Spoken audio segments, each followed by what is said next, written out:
Coming at you from Scratch and Wolf Studio, it's that time again to rage across the internet. It's your very favorite Werewolf the Apocalypse podcast. I'm your host, Porter. Sitting across from me, it's the mouth of the South, CJ McCall. Howdy, y'all. To my left, you can mix with Texas. You don't want to mess with her. It's RM. Hello, hello. And Daniel Tyson is lost in the tall grass. How we doing, everybody? Doing pretty good. Pretty good. Making me miss tall grass with that last comment, but... Well... I mean, I moved from a tall grass prairie to a middle of a forest, so... Surely there are moderate, medium grasses in the forest? No. Or you could just load up Pokemon. Maybe you'll find Danny in the Safari Zone. Oh my god. So if this is your first show... Welcome to Rage Across the Internet. This is where we talk about all aspects of Werewolf the Apocalypse, for the Goliath to the Elder, storyteller and player alike. If this is not your first show, welcome back. And it's good to see you. So, we have, Danny's missing again. What is with that guy? Who knows at this point? But is he missing? Yeah, no, it seems like it. yeah, he's here. He's not here. I don't hear him. Yeah. No, he's taking some time lately. I mean, good on him, right?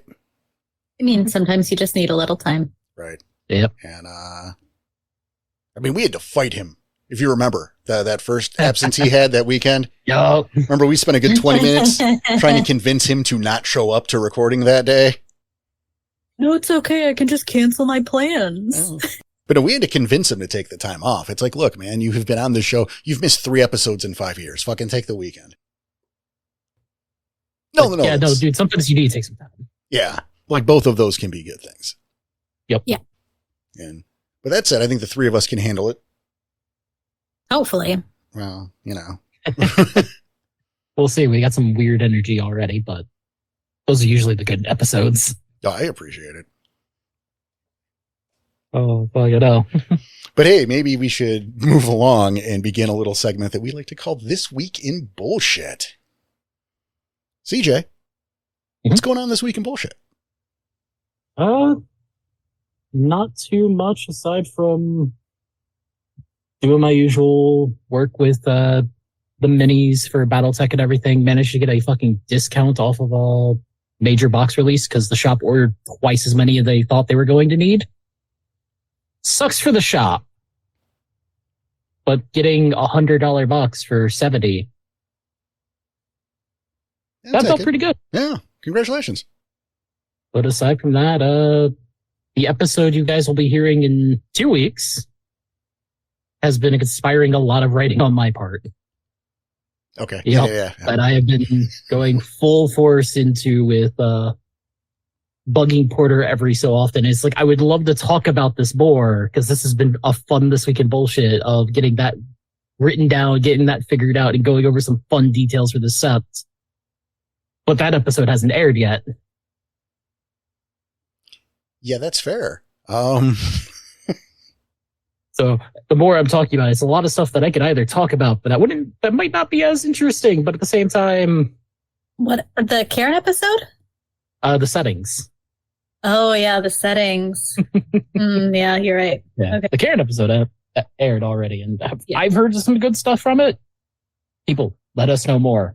If you like the show, if you like stuff, let us know. That's true. But aside from that, just keeping it light, doing some reading. Stop doing some reading to catch up on some other stuff now that the reading isn't required. And bouncing back and forth between games. We have had some scheduling shit this week. Yeah. It has been a week. It has. Hopefully, we'll get through it. We can do it. We can soak it. Yeah. Yeah. And what you got? Well, this week has been a week for me as well. I just started my SFE class. I'm going to butcher this, but... What does that mean? Svenska för invandrare. What does that mean in English? Swedish for immigrants. Sweet. Yeah, so it's a class that I'm taking every day, Monday through Friday, from 8:30 till noon. Okay.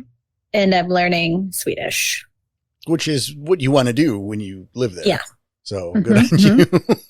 Maybe one of these days I can get, a better job. You could be a chef. A Swedish I don't think chef. I want to be a chef. I don't think I want to be a chef. That's too much being around food all day. I'd get fat. Oh man, my cholesterol would be out. Oh man, my cholesterol would be so bad if I were a chef. I don't know. I already have problems with The it. level of activities that is expected from a Swedish chef, I think, would counteract that. Oh my goodness. Morgan. Anyways, Yeah. yeah.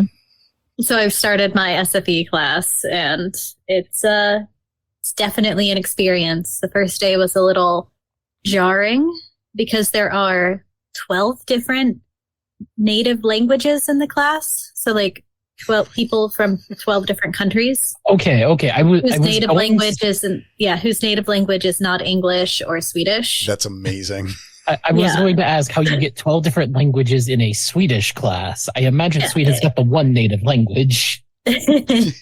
No, yeah. Sweden has the one native language, but then, you have people from Okay. all over the world, literally all over the world. So they say hello in Swedish, and then Espanol, and then English, and then French, and then Japanese, and then Chinese. Maybe a little Hindi.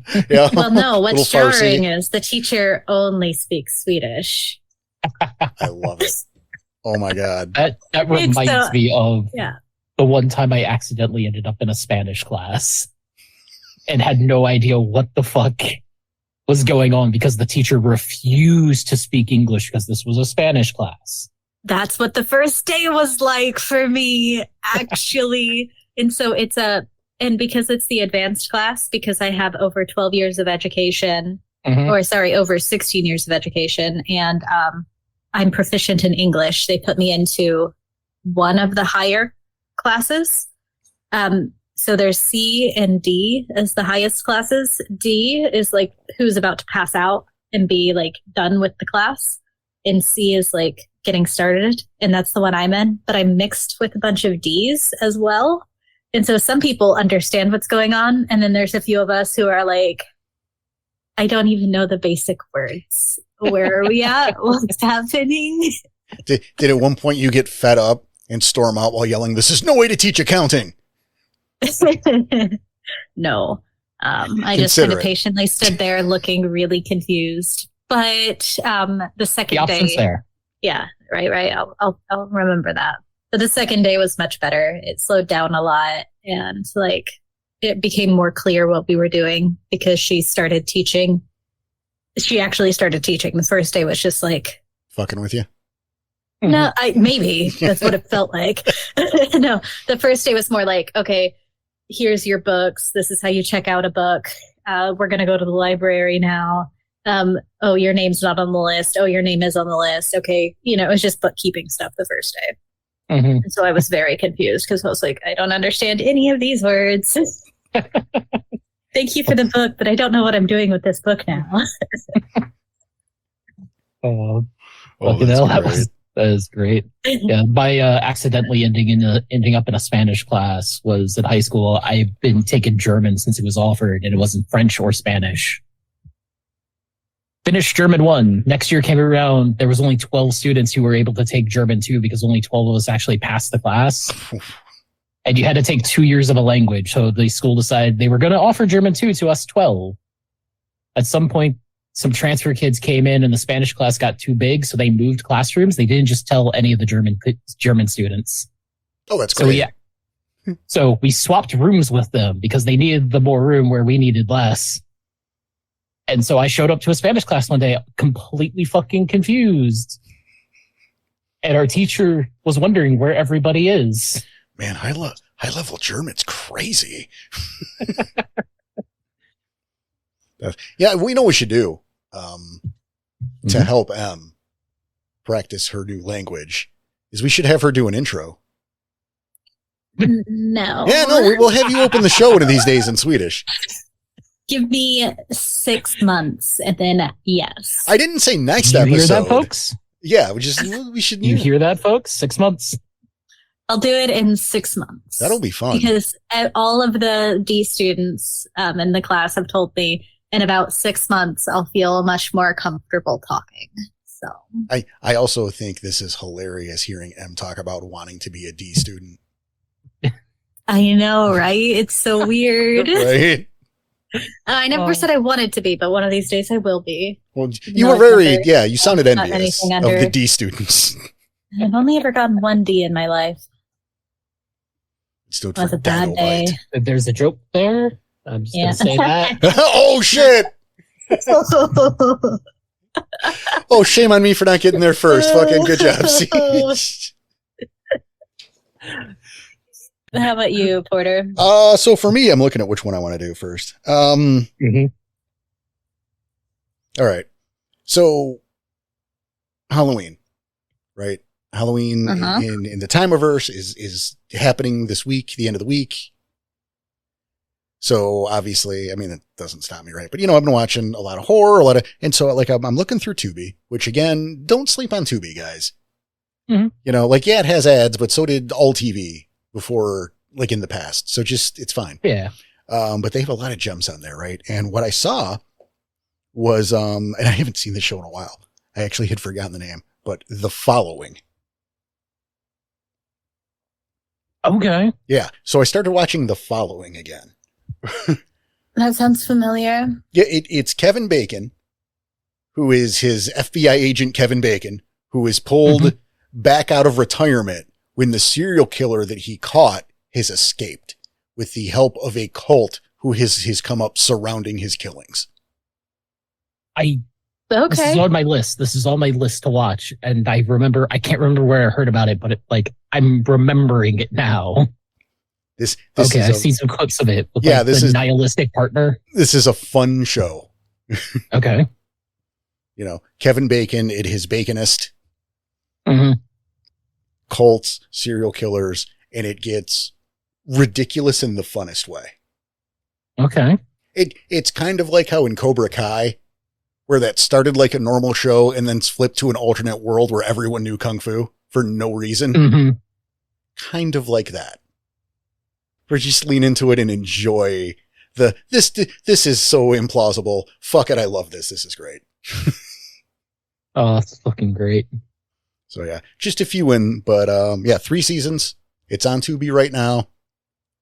The Following, enjoy. Happy Halloween, or better yet, Happy Thanksgiving. You can be thankful for having more bacon in your life. See, because it's a food and Thanksgiving's about eating. True. You're welcome. I did it. All right. And that's this week in bullshit. So what do you say we get on with the show? Yeah, let's do it.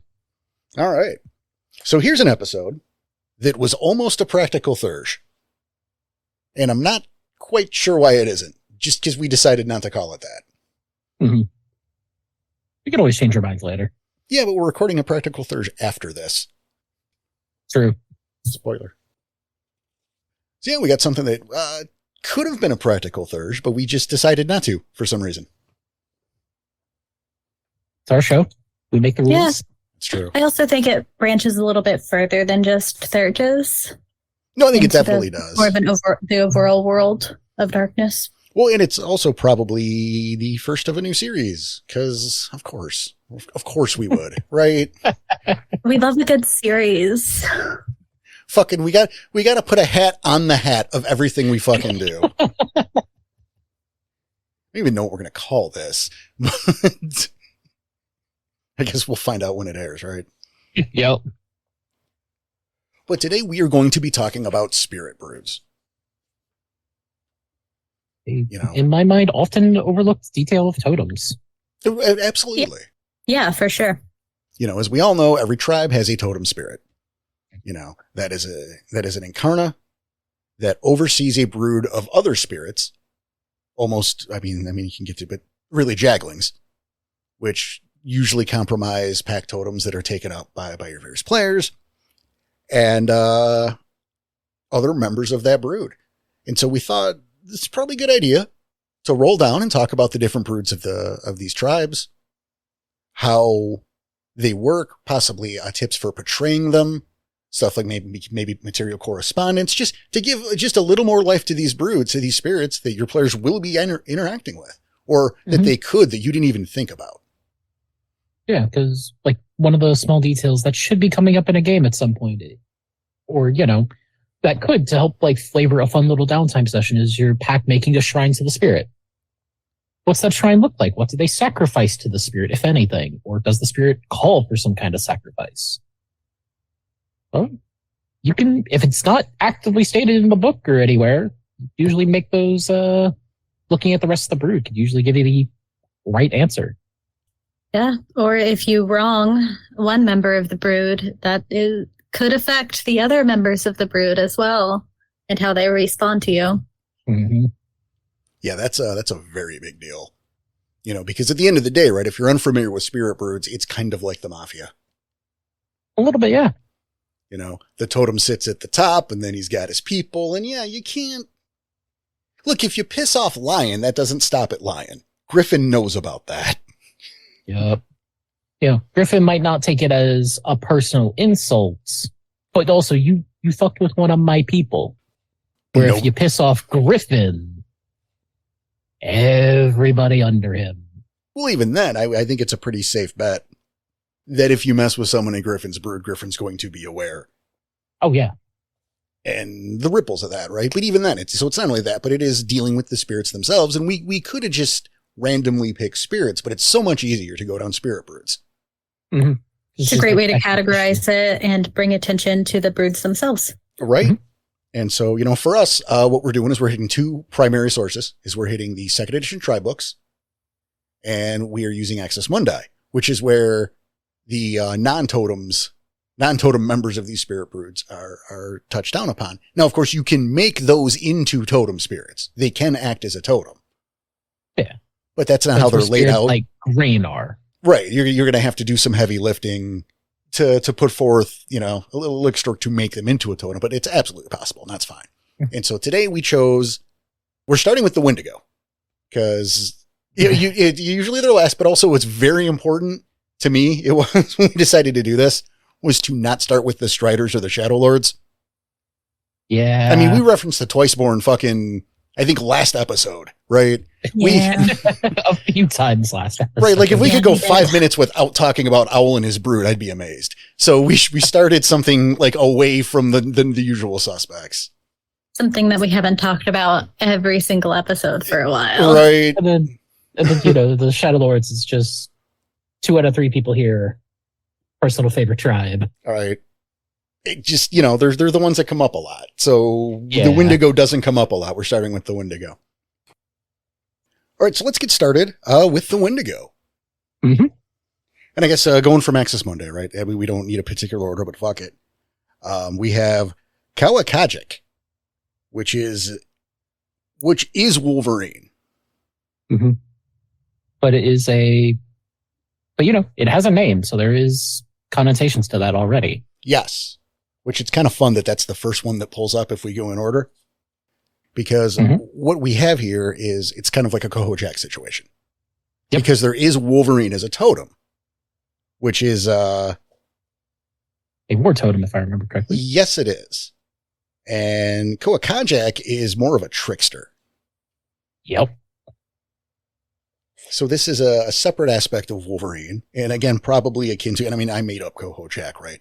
But it's a similar kind of thing, is where this is a side version, an aspect, you know, where Kohojak is of Salmon. You know, this is of Wolverine, who is his own personality and has named. Mm-hmm. You so know, much so he even has his own habitat, spiritual correspondence, and stuff like that. Well, right, which is true for everything in a spirit brood, right? And it's not something that's talked about in the totem section of stuff. So that's something we get to speculate when we get there, right? We kind of have to fill in the blanks for both sides, right? Yeah. But we see here that, you know, Kawakajic is, you know, he's a trickster, excuse me. Says they appear as normal Wolverines, except that they may walk on 2 legs and have a loincloth or bows and arrows. And so I think what we're seeing here is kind of a mixture between, a Wolverine in the Wolverine, bub. You see what I did there? Where Yeah. where I'm going to be honest, part of me was going almost the Disney route of just like a badger or like honey badger standing on its back legs, just walking around pretending to be a person. I was just going to Looking say at that picture looks very Wolverine-esque as well, with he's got the hair sticking up and the the hair horns and the pointed ears, jagged teeth. his and the thing about this guy is awful. Right? Like like you read about his history and he's just like this mean little pervert. The actual first words in his little bio is Kawakajak is a perverse, brawny trickster totem. Whose uncouth attitude toward bodily functions often repulse those around him. It also says he has no need for alliances, especially with the younger children of the world. As he sees it, all mortals are babies. This is a fucking asshole of a spirit. And I quote, he's always trying to stick his member into people or things. And something new always results when he's successful. Oh my God. This is just a tiny, rude, rapey little guy. That is awful. Holy crap. I'd say he's like nature's dolphin, but that's the dolphin. He's the land dolphin. He is. He's the land dolphin. You know, dolphin is also in Wendigo's brood. I'm just saying. But he's also a cunning and wily totem, right? Mm-hmm.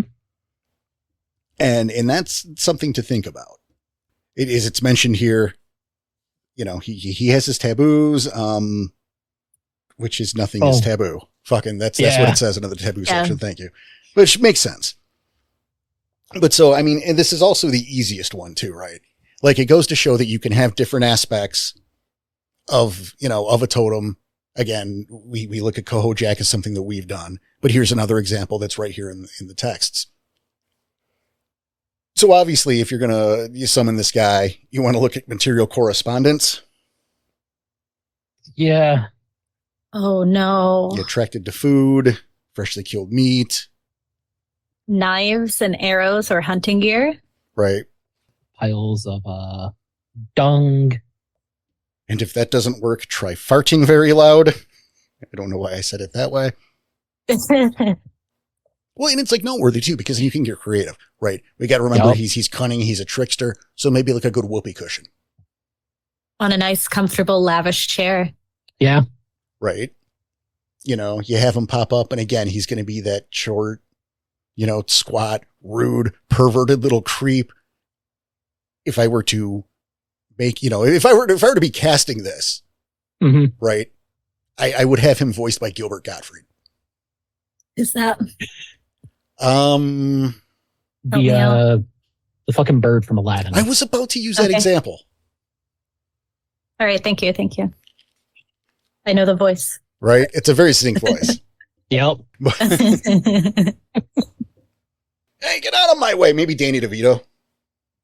I can see that too. Yeah, I can definitely see Danny DeVito. A good little mix of the two. But I think that's the kind of thing you should probably think, right? This is the worst guy.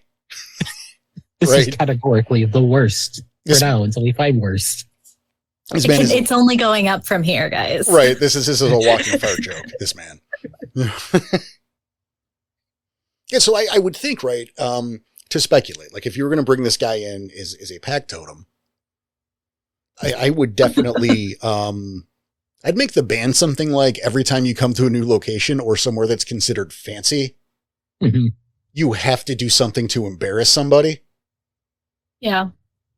You know, like the Three Stooges have to crash the banquet. Fucking, you know, you got to piss in the punch bowl or something. You have to do something uncouth. Yep. Everyone's pinkies in the air. Somebody shit on the floor. Break some kind of social rule anytime you go somewhere new. I like that because, like, you know, I can imagine you're at the fancy Silverfang function, eating at the feast. Everybody's using like their fourth spoon on the right. You just got to go in full hands into the bowl. Yep. Honestly, I could also see if you wanted to flavor it that way, you have to give up some of just civilized manners. That makes sense. I think And knowing one of the later totems, this I is would love to see this little bastard interact with Snow Queen. I was going to say, there's going to be a fun little antithesis, like fucking crossover here. You know, the spirits and spirit broods are linked back to their totems in a way. Well, to a point. Let's not fucking assassinate Wendigo's character here. I know, but this is where I'm like thinking of if we had to find some little through line to kind of link him back to Wendigo. Ferocious and mean. Ferocious, absolutely. Somebody has to claim him in their brood, and well, it could have been normal Wolverine, not fucking, this man on the other hand. Normal Wolverine doesn't flick his boogers at you, okay? This thing probably made Wendigo laugh at some point from his irreverence towards one of the other totems. That could be. I like that.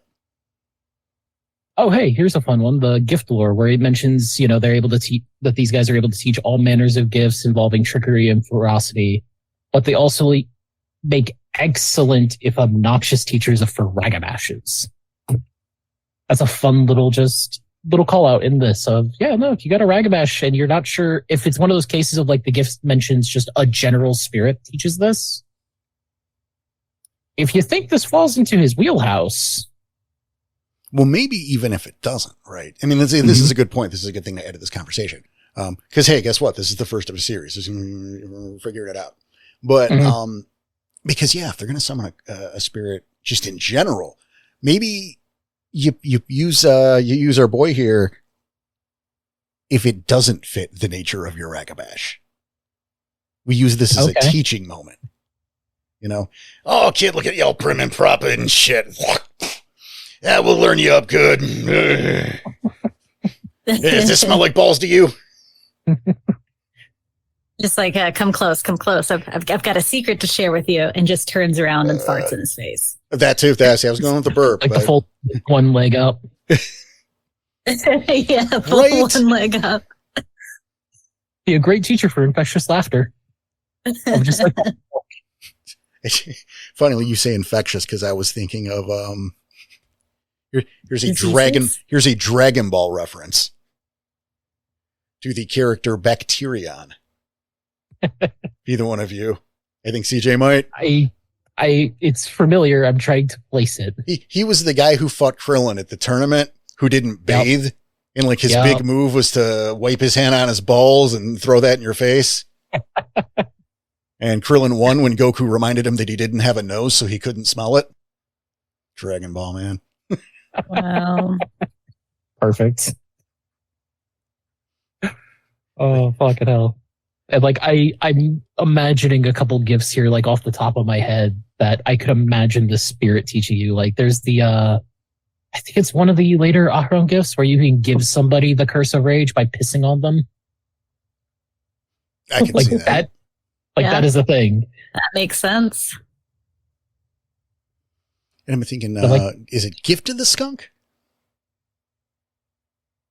Did I just make that up?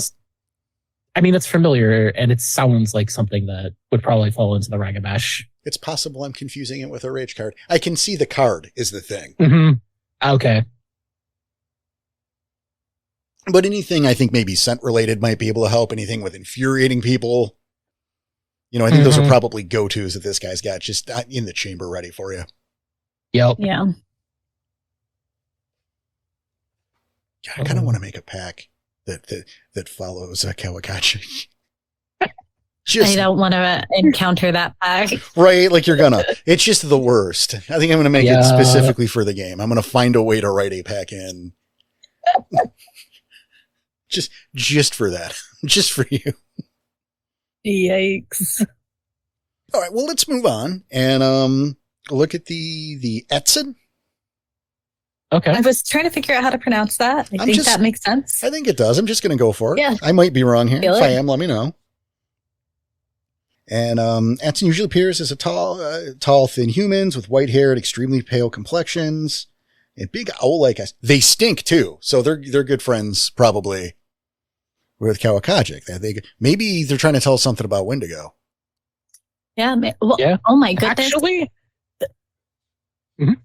their ribs stick out of their torsos like tree branches, and they can hang strips of flesh from them for curing. They're made of ice, not flesh. Holy moly, that is badass. I love that. That is kind of cool. And the more that I'm reading this, the more that it sounds like one of the like one of the fucking interpretations of Wendigo that I've heard about for like how they are supposed to look. I can see why they stink if they're hanging flesh from their ribs for curing. Yeah. And I'm already imagining just a little bit of chiminage that you'd probably have to offer these guys for anything. Good old pound of flesh. All of this is rad. And so it mentions here that these are gafflings. Mm-hmm. So obviously if we're going to make them into a totem, you know, if you're going to go that route, you have to, I mean, they have to evolve into a jagline, which is fine because again, much like our Kawakajik, much like Hohojek, you can do that. Spirits can grow. So I think that's important. I love this, like the history. They are fearsome ice cannibals, gafflings who serve Wendigo. It would be nice to say that they only seek out the flesh of those who are evil and have done bad to Gaia. But that's just not the case. They'll eat anyone. They see humans as edible and other animals as inedible. Fucking okay. Chef's kiss. Yeah. You know, their habitat, the ice, you know, lands of ice and snow. They melt if they leave the frozen region. So there you go. You're not summoning this any place that's not freezing cold. If you need to interact with these spirits at all. Yeah, the two materials that are required to summon them is enough ice for it to manifest and human flesh that it can eat once it arrives. And the fun part is I didn't read that section earlier whenever I was mentioning the chiminage. Yeah, you got it, but it's not just flesh, it's human flesh. Yeah, these are not good guys. Now, I wonder if they would accept Garu flesh. I would say that's probably like fucking Wagyu for them. Because the extra like gnosis that's naturally in it. But if they consider non-humans inedible, it's like a halvesy. That is a non-human, True. yeah. True. Maybe it's the difference between Hamid and Lupus. Like these things would be more fun to hang out around Hamid Garu because they're closer to actually human. It'd be more going to eat Hamid Garu if we're going to go that way. Exactly. Exactly. Yikes. You don't they want wouldn't to have summon this anything to do one with then. this. But at the same time, I could imagine this being a totem. No, I can imagine it being a last resort. Like the pack is desperate. They, you know, maybe are coming off of a massive defeat or something. Their last totem either left them because they broke its band too much, abandoned them, or they're between totems. The pack is, you know, in dire straits. I could imagine this spirit showing up, feeding off that desperation, because that's usually what like a deep, deep desperation is usually what leads to cannibalism. Because there is a point in the human mind where once you get hungry enough, once you get desperate enough, it starts turning off those inbuilt hang-ups towards cannibalism. And with that comes its taboo. They have no society, and so they have no taboos to honor. I think this is definitely, this is a spirit that, you know, you make that, the Jagling conversion, you know, to take him to a totem level. Mm-hmm. This is for a pack that is deeply, deeply spiritually invested in Wendigo. Like to the point where it's too far. Mm-hmm. This is like for they've had to do that right to cast off that worm taint. Or maybe they stopped. This is a pack that's on the raggedy edge. Yeah, I was going to say, if you have this as your totem, you are on a line. You're like a step removed from a spiral at this point. I mean, I would use this just as a pack totem for an antagonist pack, or a pack that will become an antagonist through the course. Yeah. You know, that's going to cross over. Yep. But I'm thinking like when, acting them out, right? Mm-hmm. I'm thinking something like a very raspy, whispery kind of voice, like it's the voice is presenting itself to you from the chill of the frozen winds.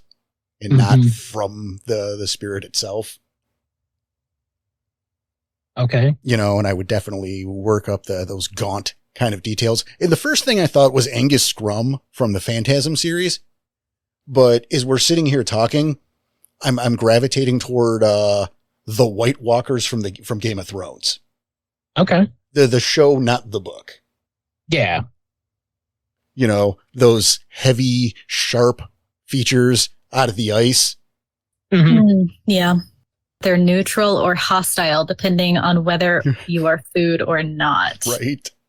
So perhaps they do accept Garu as food with that comment there. Well, and I think a fun thing to add to that, too, especially if we're doing the Jaggling version, like, you know, and remember, when you're doing the Jaggling version, name them. Just like Kawakajak, just like Kohojak, name them. And I would definitely, when you're searching for that kind of naming conventions, I would look into the lore. It don't have to, right? Yeah. But it would probably, like Kohojak. Kohojak was not, I didn't pull that out of anywhere, you know? Those are both types of salmon. I just married the two. Yeah. And like, if you can't find any good lore to pull from, I would almost give them a descriptive deed name, kind of like a lupus name. Definitely. Like, you know, the biting chill of the final sleep. Jeff. Yeah.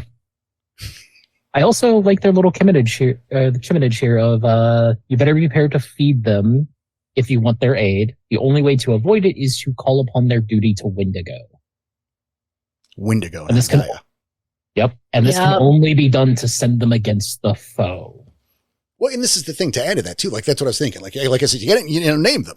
But I think something to add to this detail, right? When you totem if you totem them up, is that you don't turn your back on them. Oh. Like I'm going the face stealer out of Avatar with this, right? You look at that kind of thing. Oh yeah, you gotta. Yeah, like if you turn your back on, you know, on this spirit, it will try to take a chunk out of you. It's like fucking don't look away. He will eat you. And if you show any kind of weakness, he will eat you. Like, this is not a spirit you call to help your pack in the moment of desperation, because you're ringing the dinner bell. It's not the bell we ring here. And like, I can just imagine, you know, that the pack that's deeply ingrained with Wendigo and is, you know, on that verge of becoming an antagonist. When the player pack finds out about them, when the player pack realizes, oh, hey, they're antagonists now. Hey, here's some fun spirits you can send after them next time they go into the Umbra. The antagonists send against the players, you mean? Yeah, the players send against the antagonists. Because I don't think the Atcen will be like, hey, that's a... Antagonist can send it. That's a big brother. Let's go... No, I think they'd be on his side. So yeah, the other way around. Yeah. Something for the players to fend off. Yeah. Yep. Which is awesome. Because Yeah. You know. Because I love this little thing of, you know, you call upon their duty to Wendigo. This can only be done to send them against the foe, which in this case, they will hunt him and devour his heart. Makes sense. Right. It's cool. Like, I'm not like, yeah, I mean, it's cool though. So. Yeah. And, you know, and something neat about the Atcen too is it presents, it shows us that and I mean, Wendigo et al. Is a great example of this, right? That just because he's a totem doesn't mean he's like a paragon of good and like a bright, shiny hug you man. Yep. This is still the world of darkness. There's still some dark shit, and Wendigo is suspect as hell.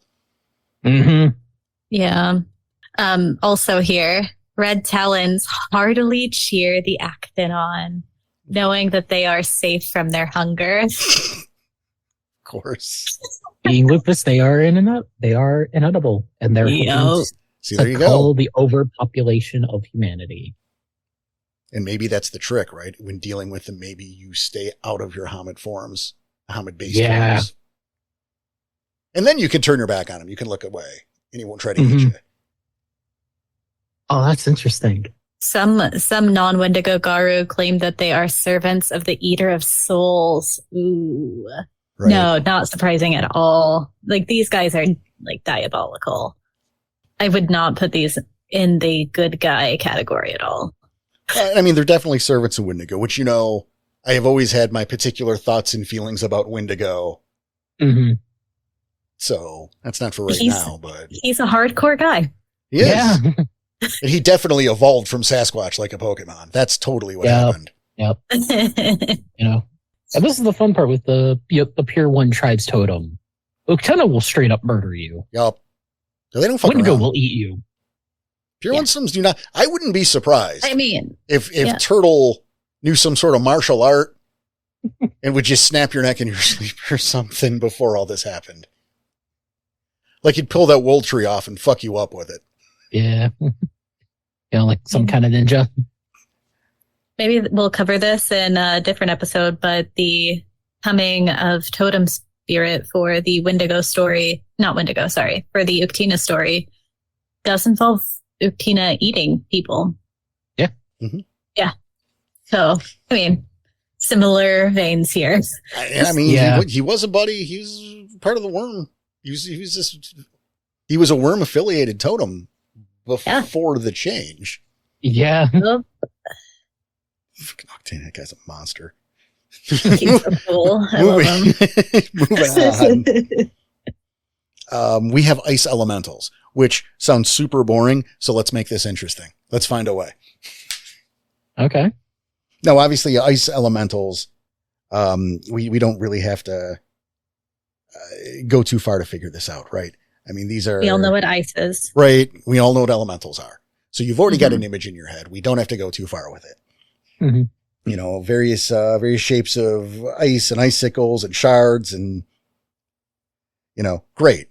They can be mistaken for glass elementals when they're still. Which is weird, but that's cool. Yeah. Oh, these beings are slow in both motion and thought, sometimes taking years to finish simple actions. But they can explode into moments of incredible speed, shattering outwards in action before melting forever. That is crazy. I wouldn't have put that together. Mm-hmm. It's like, think fuck, we got this book here, right? It's like the idea of dealing with an ice elemental once that's said has got to be infuriating. Mm-hmm. Obviously, if you're going to portray it, you want to talk slowly. I imagine. Drag it out. You also want to keep it simple while slow. Be afraid to make it obnoxious. Because sometimes spirits can be infuriating, and that's part of it. Yeah, as a third, you have to deal with it. Like how I made that take an hour and a half? Holy shit, I got bored. But that's an interesting, I never would have thought that. So that's actually pretty interesting. Something to note here too is that Wendigo has ice elementals hanging from his hair. That's interesting. From his eyelashes to his beard, right down to his pubic regions. Oh my goodness. Yikes, dude. He snaps these spirits off and hurls them at foes. What a guy. That is so weird and already a little contrast to, I think, the usual interpretation of Wendigo, but that's fine because you can do that, right? Yeah, absolutely. Holy shit, though. Yeah. Oh, that's so weird. But so, like, again, we jaggling this guy up if we want him to be a totem. I don't know why we would, other than we can. And that's enough reason for us to be talking about it, right? Right. So, I mean, obviously... And this is where... Yeah. And this is where I'd go, maybe take him above just being a regular ice elemental and link him to, something like a glacier. That thing that is always around, that is strong enough to literally carve out sides of mountains. Play up that slowness, play up that, the almost deceptive taking its time. But in reality, when this thing goes to work, there's nothing that can stop it. And this is where, once again, naming it. Because I know a bunch of glaciers around, especially the permanent ones that just like grow and shrink versus melting fully away. I know a lot of them have names. Like we have given them names to help like track them. Yeah, we do that. And that's a good idea, is to base a name off of it, maybe. Mm-hmm. Right. No, I mean, like, they can melt. Yep. And they can turn to water elementals when they do that, it looks like. And it said that drinking this water, the purest water imaginable, will cure all ills, even melancholia. I kind of hope that's bullshit. Agreed. Like just a tall tale. Yeah. Well, because it's Like one ice elemental did that one time, and now that's the story. right. Or the dude just lied about it and fucking no one thought to do truth a guy, because why would you lie about that, you know? Yeah, right. Also getting it to melt because it said to explode and then to disappear. Like, and that's where I can imagine if you're having this as a totem, I can imagine there's a sense of urgency. Like there's probably a timer going in the background for this elemental to melt, to reach that point where it is no longer useful. So this is more of a pack that's meant to get a task done. Well, it's a process thing, right? Because they explode and then the shards melt. Yeah. So I could see it, you know, in a practical way like that is going with your timeline thing too. Mm-hmm. It's the timer for it to melt after it's exploded, right? Mm-hmm. So you're okay as long as, right? yeah. Like if we can get back to, or it back to, like it again, assuming it is materialized, right? Mm-hmm. If for some reason, and this should not apply when we're summoning the totem to speak with it, because you're not doing that on a beach in Bali. Right. Yeah. It's not coming. It's not showing up. Right.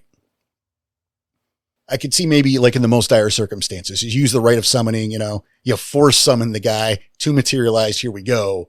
Then yeah, we got that ticking clock thing, right? It starts to melt. It explodes. The shards start to melt. Now you have to get this before you fucked off your totem. But that's an extreme circumstance. Yeah. Yeah. I mean, that's even covered in the taboos, actually. Is it really?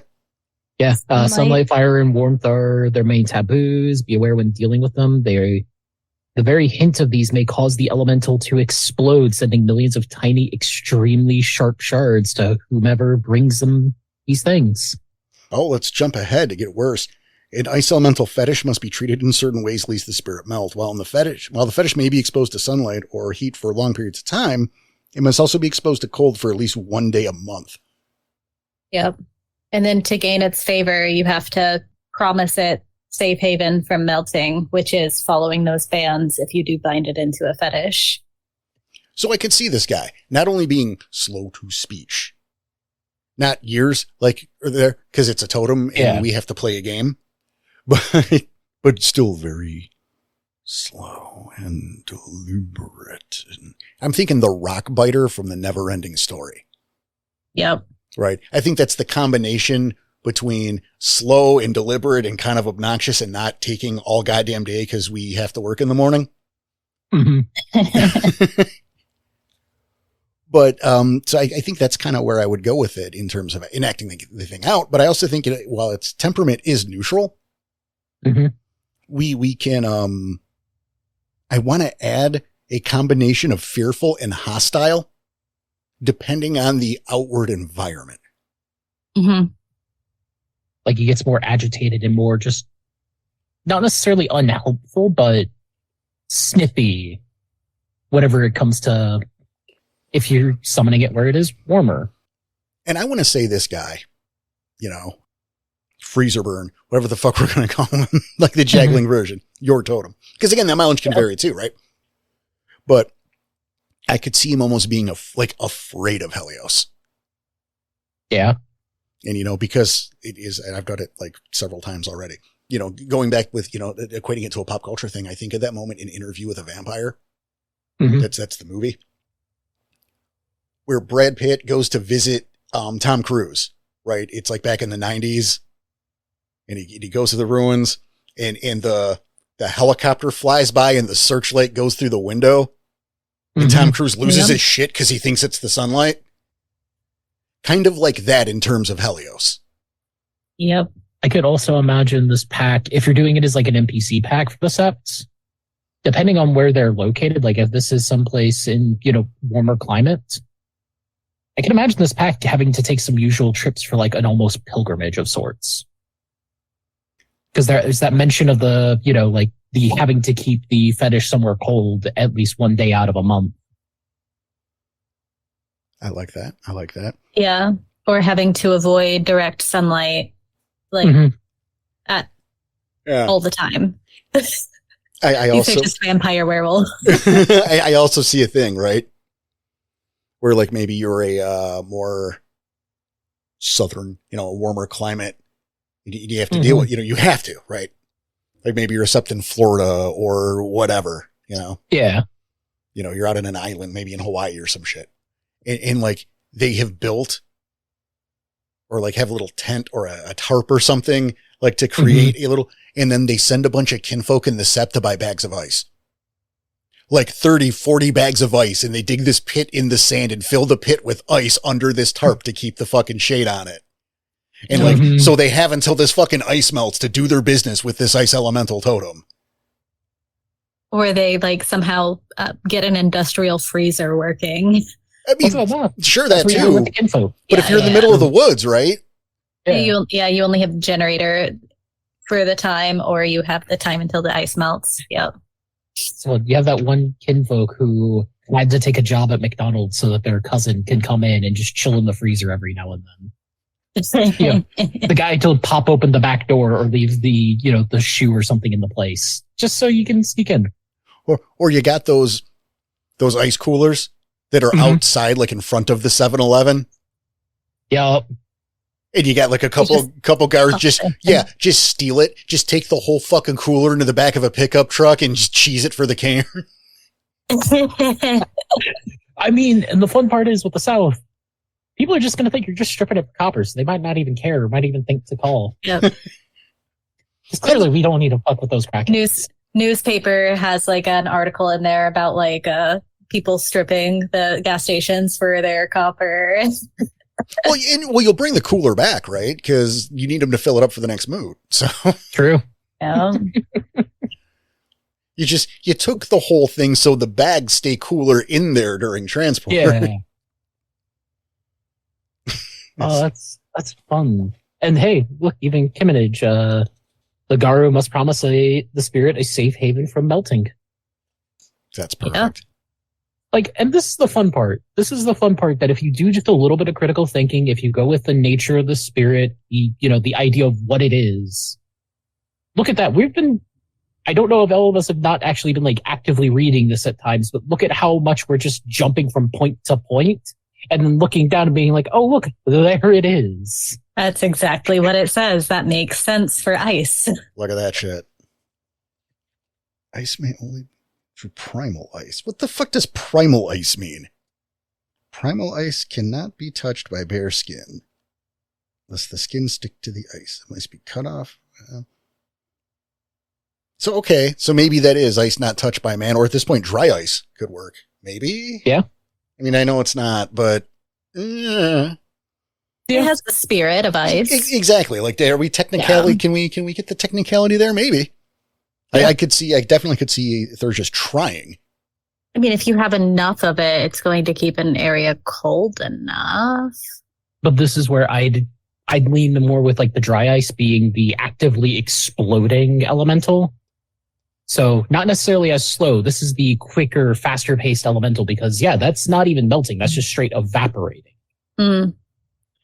So this is the, hey, you need to do business with a ice spirit and you need it done fast. Maybe consider some dry ice, but you better be fucking fast. Yeah, I was going to say, I think that maybe that's like a pull in case of emergency sort of thing. Yeah. Because it'll work in a pinch. You can get him to show up, but you're only going to have him for a little bit. Mm-hmm. He's not quicker. Just your time limit is. Yep. Under the history, it does answer your question about the primal ice. Some say ice is the first element to be born in primal darkness.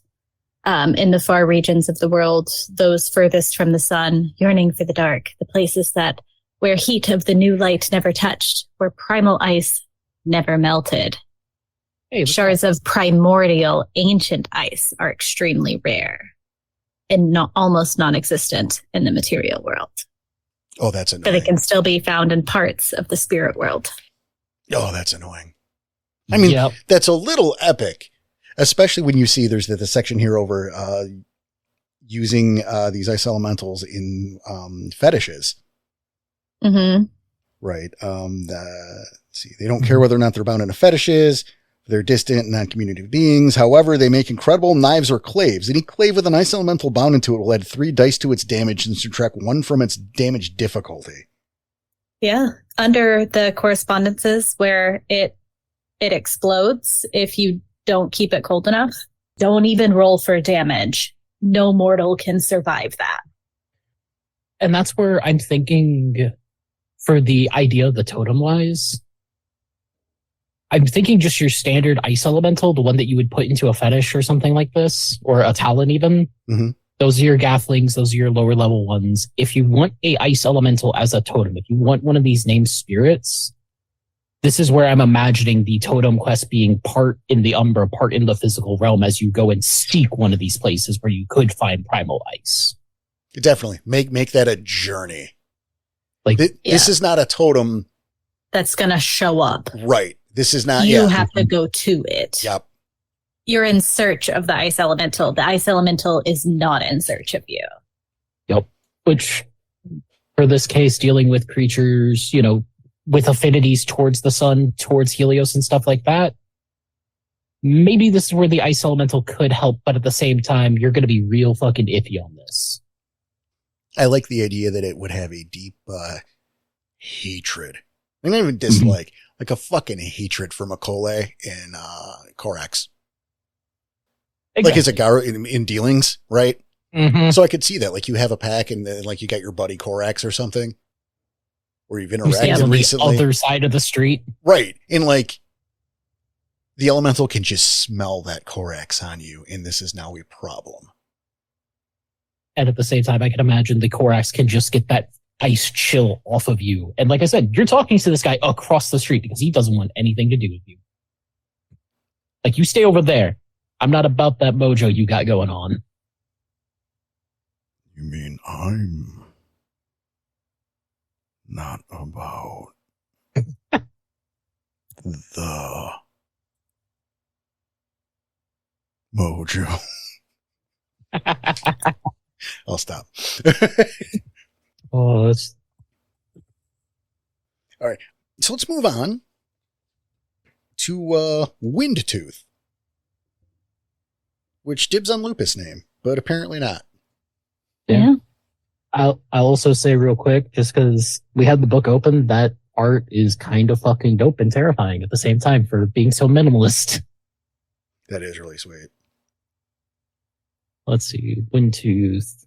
Windtooth cannot be seen, only felt.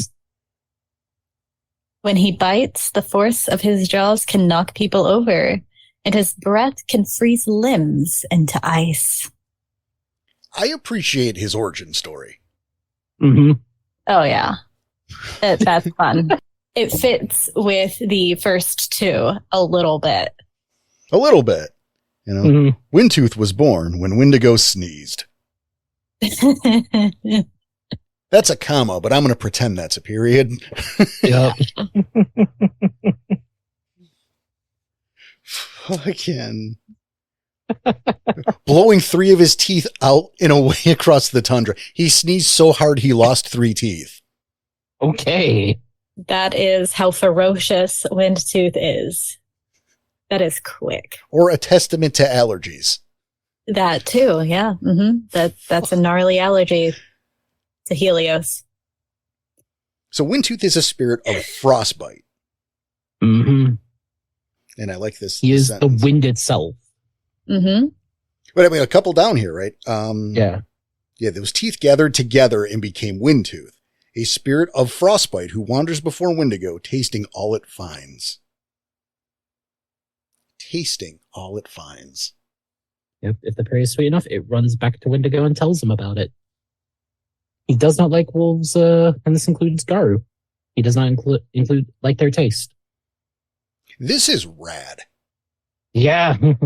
Oh, apparently there's rituals designed to make kinfolk taste bad to Windtooth so that the spirit will not summon the Wendigo. So, like rubbing garlic and other foul-smelling herbs on them. This is red as shit. This is a really fucking cool spirit. Like, what the fuck? I feel like this is if there is a remote village that has some Wendigo around it, I feel like Windtooth could be an interesting antagonist almost for a winter storm in that area, where you have to learn some of these rituals to keep your kinfolk safe while some of those humans are just disappearing to Windtooth's hunger. Well, I mean, and also keep them inside, right? But this is a testament to nature as an antagonist. Mm-hmm. Because again, it's attributing the frostbite is like a mark for Wendigo. And at that point, I would include the Atcen in this as well. Yeah. Like Wendigo himself maybe is not coming, but maybe it summons the Atcen. Like this is the herald for something bad coming your way. Right. Now, to make that into a totem, to go that route with it, right? This to me is absolutely a war totem for starters. Oh yeah, 100%. Oh yeah, 100%. But at the same time, I would lean it more towards Ragabashes for that almost sort of scouting role that Windtooth does for Wendigo. Goes out and finds the food.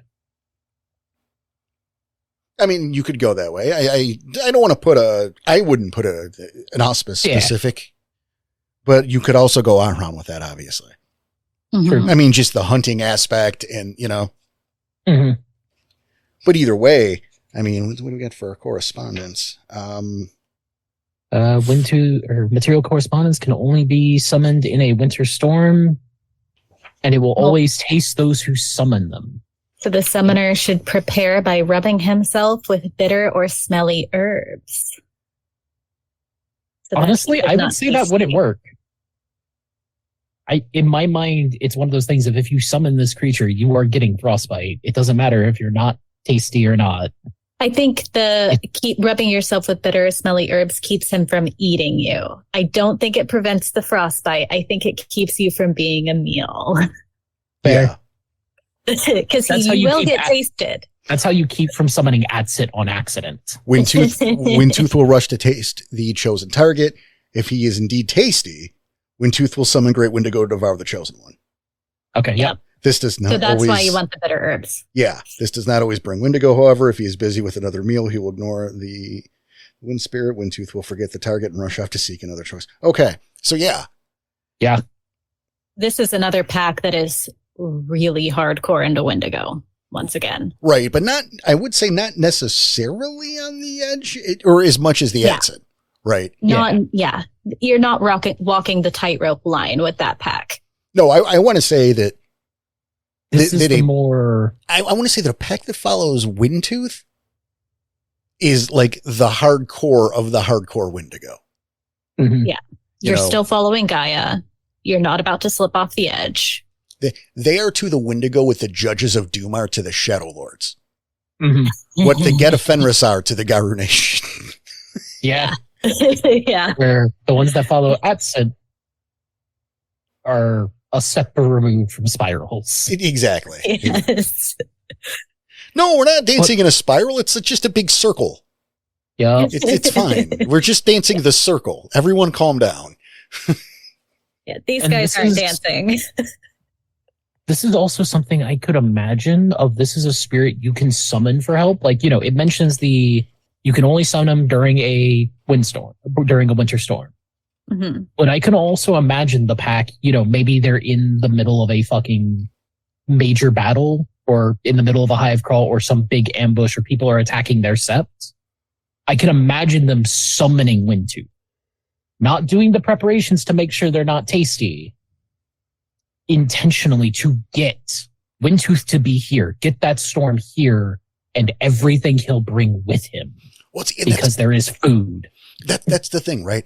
Because if we're doing this, is the spirits in the spirit brood, right? Yep. We have the rules that are laid out before us, period, the end, right? These are the rules. We didn't make them up. There they are.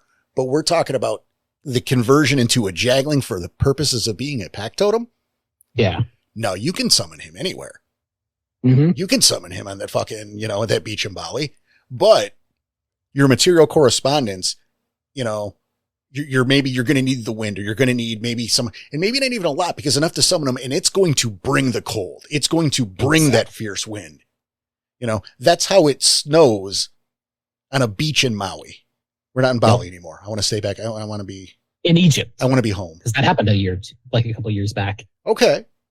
Actually, I want to go to Hawaii. But yeah. Fine, fuck you then. Oh, sorry. No, it's fine. No, it's fine. We'll go to Egypt. But there it is, right? Like that idea is, because I mean, you have that image, right, of this pack, the Ice Fang pack, if you will. Mm-hmm. Because I don't believe this is a totem that's going to show up any less than for a pack of Wendigo. You know? Yeah. Also, there is, this reminded me when CJ was talking about how the pack might summon Windtooth.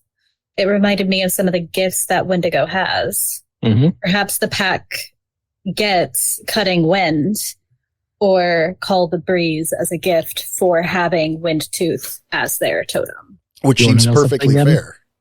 Go ahead, CJ. The gift lore in Axis Mundi is Cutting Wind and Invoke the Spirit of the Storm.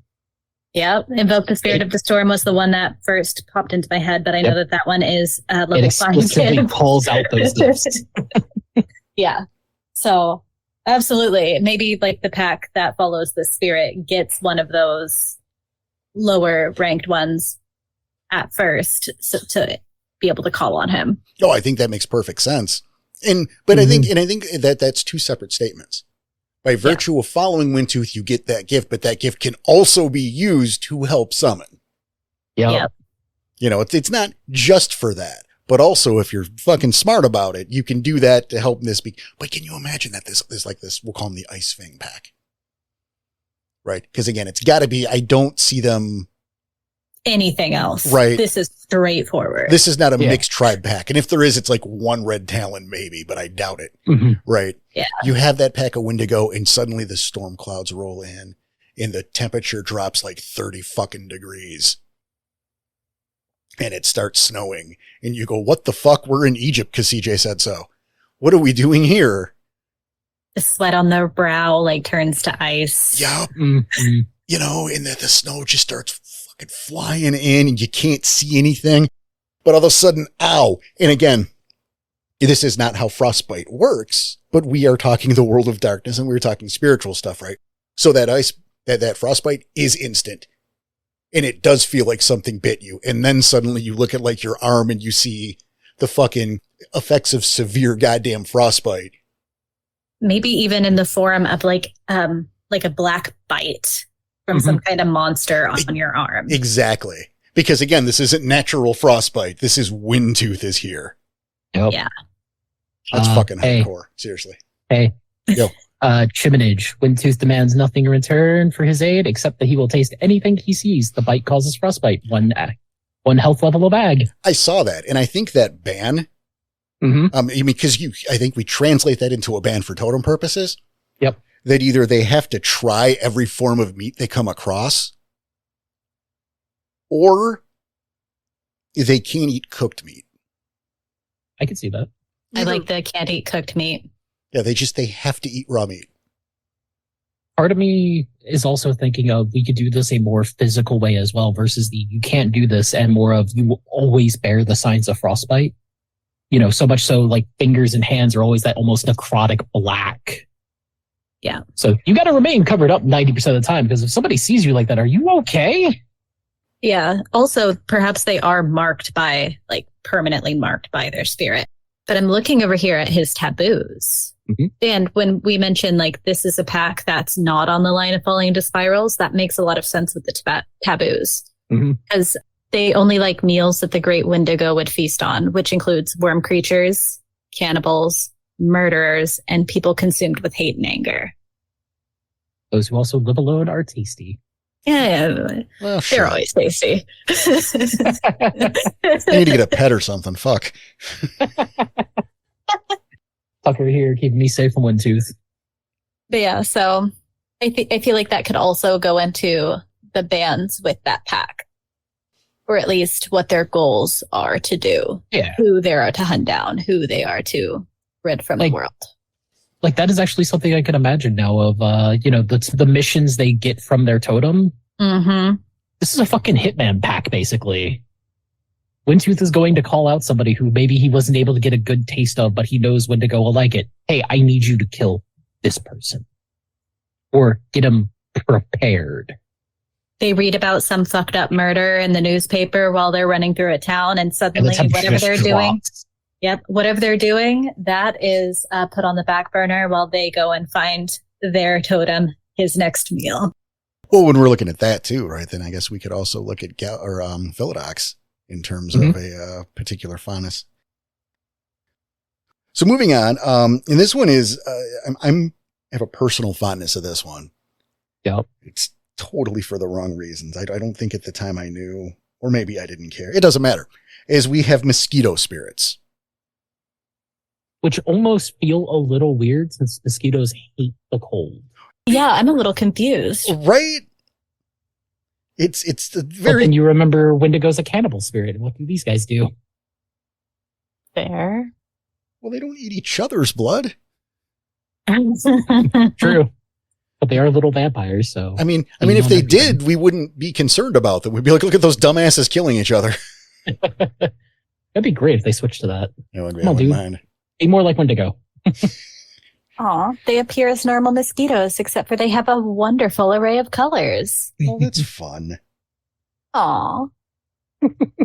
There are many arguments about how mosquitoes were created. I think Gaia did it. Probably. Done. Mystery solved. Yeah, I don't think there's any other arguments here. So, I mean, these, and actually, the reason, again, that I have this fondness for them is that mosquito in my game was the cairn totem of Deceptive the Scratching Wolf. Yep. Okay. Which, hence, where it got its name. Mm-hmm. You know, I believe it was in one of the postmortems that, I know it had to have been, where I talk about the entry into the Scratching Wolf. Yep. Right? Because you can only get there via boat, you know, riverboat or whatever, because it's in the middle of the swamp, right? And as you are taking that trip and you enter the Bond, the defenses start with a single mosquito laying on you or landing on you. And then, you know, a second one and a third, and that swarms up to where they cover every exposed inch of flesh on your body and wait.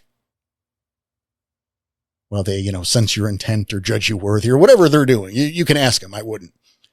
But the idea is if you slap a mosquito there, they will all bite you. And hence the Scratching Wolf. Yeah. Mm-hmm. I dig the spiritual correspondences here. Blood, of course. Disease. Gossip. Sure. And gossip. Gossip. I'm curious about that one. And this is where I'm like looking through their history now, seeing is there a point where it comes up with this? Paragraph above habitat. One thing will distract them is good gossip. They tend to gather this from whoever they drink, but when particularly juicy secrets are offered, they can be persuaded to take them instead of blood. They love to talk, and getting one of them started on a tale can distract it for hours. Huh.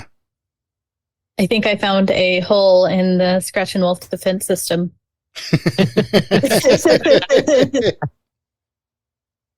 It's interesting to note here that says, while they're not picky eaters, they will not eat tainted blood. Okay. And I could see that, and this isn't something that I knew when I wrote the right. Mm-hmm. It also says they prefer vampire blood. Make up your mind. Or sucked from human cannibals. Mm-hmm. And this is where, like, I get the idea of the tainted being the industrial chemicals and toxins. Like industrial chemicals, toxins, drugs, alcohol. Mosquitoes, he doesn't like being drunk. Spiritual correspondence disease. Make up your mind. Do you want AIDS? Do you not want AIDS? Which is it? Well, it's just part of the blood at that point. But yeah. And I will say, with the, you know, they prefer vampire blood, I guess, well, that does make sense from like the vampire perspective, because for vampires themselves, vampire blood tastes amazing compared to everything else. So maybe they're picking up a little bit of that. Oh, so like maybe those are two independent statements? Kind of, yeah. Okay. Because, you know, it's like Mosquito's a wine snob.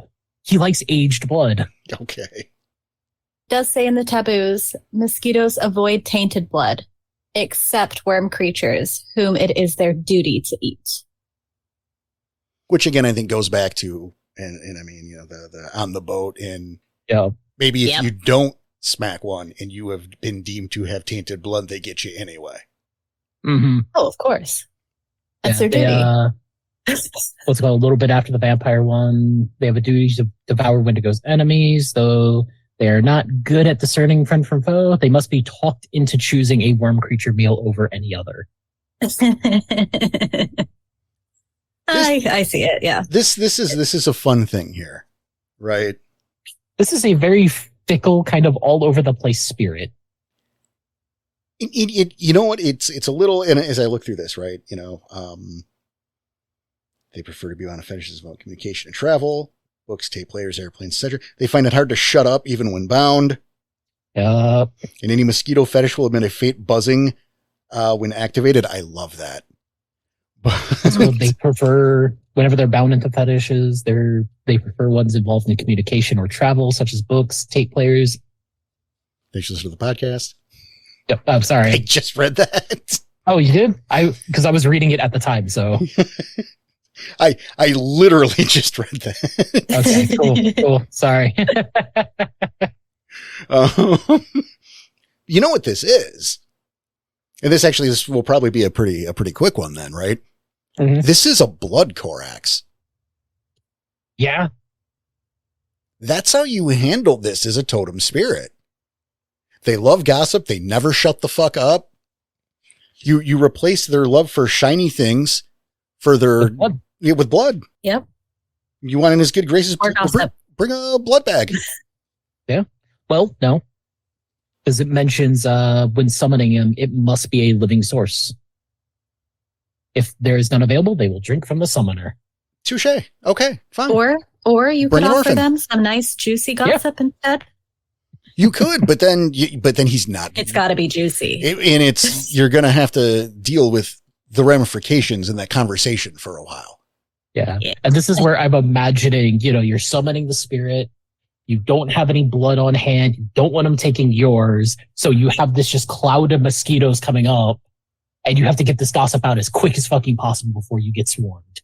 And you've got to keep that story interesting. Some mosquitoes will demand an offer of blood. If given, they will take enough to assuage their hunger, but not enough to harm the Garu. Mm-hmm. If the Garu is uncooperative, they may take away some and leave a disease behind. Fun. Got a sass mouth man, gonna get you some hepatitis. Here's some tetanus. Oh, it's beautiful. So yeah, I think that's got to be the easiest one. Mm-hmm. I mean, we've gotten more in depth with some of these others, but the fact of the matter is this one kind of writes itself. This is a blood corax. Yep. Now, here's a question, Porter. Yeah. Is this one giant mosquito when you summon as your totem? Okay. Or the giant swarm? This is fun that you should bring that up because I was thinking about this the whole time. When I used mosquito for the scratch and wolf, there was a point, there was a game where that sept was attacked and mosquito was brought in, helped. Yeah. This was he didn't materialize. So he was just in the umbral section and it was a giant mosquito. I actually there were a couple spirals skewered on its snout or whatever the fuck you call that, right? Whatever that part of it is. Mm-hmm. I think in the realm, it's a swarm that works together to form a large mosquito. Like they're in formation, like Voltron. Yeah. Or Power Rangers. A Power The mosquito-shaped cloud. Yes. Yes. And it's called a proboscis. You forgot the actually. You forgot the actually. Well, she didn't press her glasses. I wasn't correcting anything. He said whatever it's called. And I let him know it's called a proboscis. We're learning. Thank you. Yeah. Yeah. That's for the listeners, so they don't have to go look it up while they're listening. Of course, M did. I don't believe you just knew that. I wasn't watching. No, I looked it up. All right. So the proboscis, there you go. Yeah. Not a mosquito scholar. Mosquito nose. It's fucking murder snout. Whatever proboscis. It's Latin for murder snout. Oh, hey, here. fun little thing. If you do give it the gossip, within hours it has traveled across the spirit world. Oh no! I love it. Mosquito does not belong here, but Here he is. yeah, you know what? Dodo doesn't belong with the Geta Fenris either. But there we go. We got. Neither does Cuckoo technically, except for its brass pair. What did I say? What did I say? You said Dodo. Oh Christ! Yes, it's Cuckoo. But we have a couple more, and we're kind of going the other way with these, right? Because now we're looking at actual totems from the tribe book. And so we don't have to worry about how to make them into a totem, but let's talk about how, stuff like summoning and spiritual correspondence and things like that. Yeah. To give, to help give that personality and those extra twangs, because that's important. Your relationship between pack and totem is important. And if you can give that personality and, more life to that totem, that will help increase the bonds between. And that's a relationship that doesn't always get touched down on in Werewolf. They can really enhance things. And these are a lot more straightforward as well. I don't think we're going to have a long time describing what they look like. No. A lot of the work is done for us with these because we're not converting something into a totem. We're just adding detail. But going with like spiritual correspondence and stuff like that's where the conversation is going to be. Yeah, mostly. Yeah. So I guess let's start with Dolphin, which is again with the callback, right? We start with the rapey ones in these sections. But here's the fun part. Its description leaves off those facts. This is the pop culture dolphin, it seems. Right. But let's be clear. Dolphins are nature's sex offenders. I really didn't want to be reminded of the woman who jacked off the dolphin. Why are we here? I didn't do that. You did that. No, the word dolphin triggered it, okay? I did not do that, though. That was not me. I went on that trip to the Bahamas for research when I was in college, and one girl was obsessed with dolphins, and she told us all about that woman and her studies for the entire trip. Yeah, this is a real thing, and I didn't do it. I know a different kind of fucked up detail of dolphins that is hilarious. They do puff pass with pufferfish. They get high on pufferfish venom, and they will bounce them around between each other. Dolphins are monsters. To get high. Dolphins are monsters. Seriously. They just have great PR. It might be because they are incredibly intelligent that they are monsters. You have to sign a waiver if you swim with dolphins. I have been told I have to swim with dolphins. I have. You don't need to sign a waiver. I was told you did. Maybe you do now. I don't know. Maybe some places. I just encountered them in the wild. I didn't go do it on purpose. No, because there are places you can do that, and I'm told that you have to sign a waiver, or at least they strongly warn you that you're not going to get pregnant, but they're going to try. None of this is a joke, everybody. We're not making this is real. So their dolphins are mischievous, social, and playful. That's a very fun way to put that. They learn quickly and care deeply for their family and bring joy to those they know. I don't know if that's reciprocated. I think they take joy. And I don't know. We're laughing a lot. We seem joyful right now. You know what? That's fair. So the ban of this totem would be ask their children to do their best to nature. To nurture. Oh, to nurture.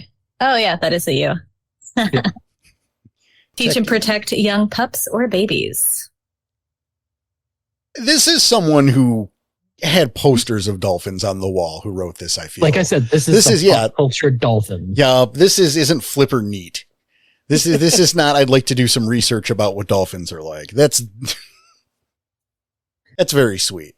Like I said, they have great PR. They really do. I mean, they do stay with their families, and they are attached to the ones they love. Yeah. That is true. Okay, so how do you summon a dolphin spirit? Well, I think first things first, an offering of fish. Yep. Fair.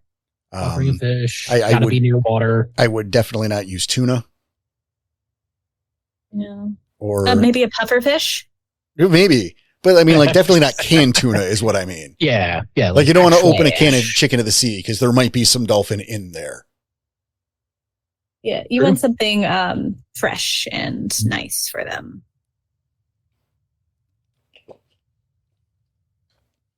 Maybe, But yeah, like actual fish, something that they could actually eat. And I do believe this is something you got to be near-ish water or a source of water. Well, that's the thing. Like with a totem, right? Like water could be a swimming pool. Yeah. Again, you got to leave room for your Thursdays to get creative. Is it where Exactly. an actual dolphin would thrive? No, but you're in the Umbra or you're going on a limb and materializing in the realm, and that's a bigger deal. But still, we're in a pinch here. You know? Yeah. Outside of fish, I think perhaps you could summon a dolphin by playing like really high pitched music on a flute. Okay, because I know that they're attracted to those sounds. Mm-hmm. That's a good one. So if you like play a really pretty melody, like in a really high pitched tones on a flute, I think that could also summon them.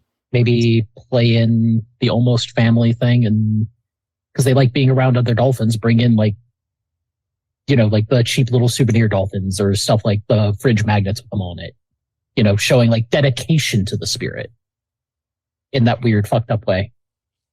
All right, I think that's the more in a pinch, I'd say. No, that's fair.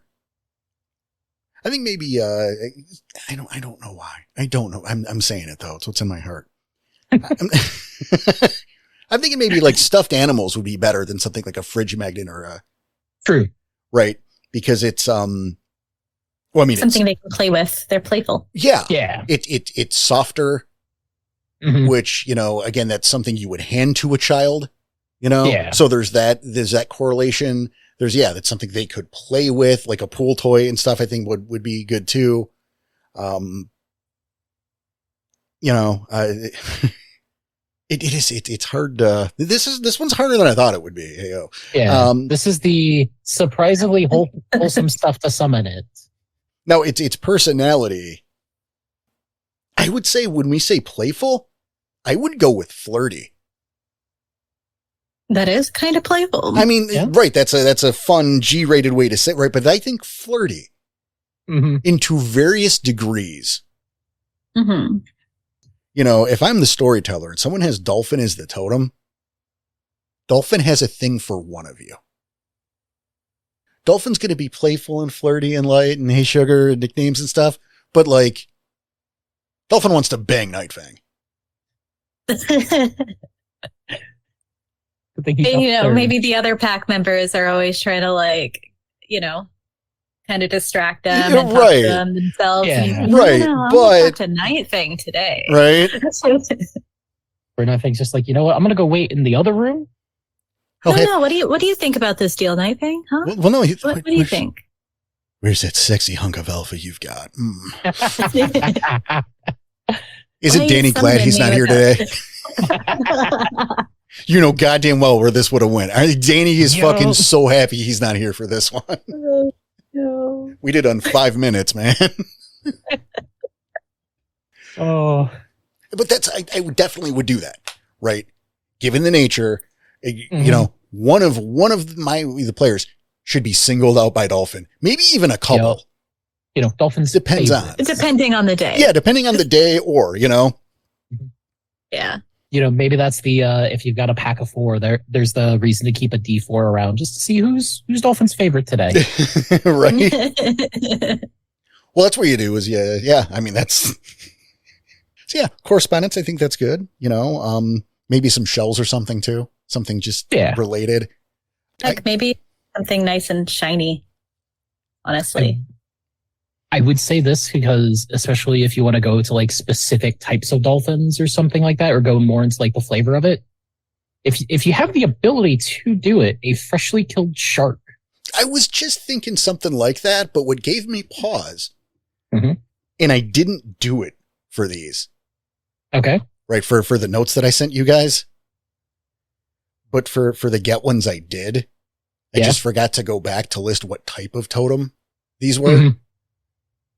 So like, I don't know totem, respect or wisdom or whatever. Like, I don't know which these are. So like, I think especially if it's a war totem,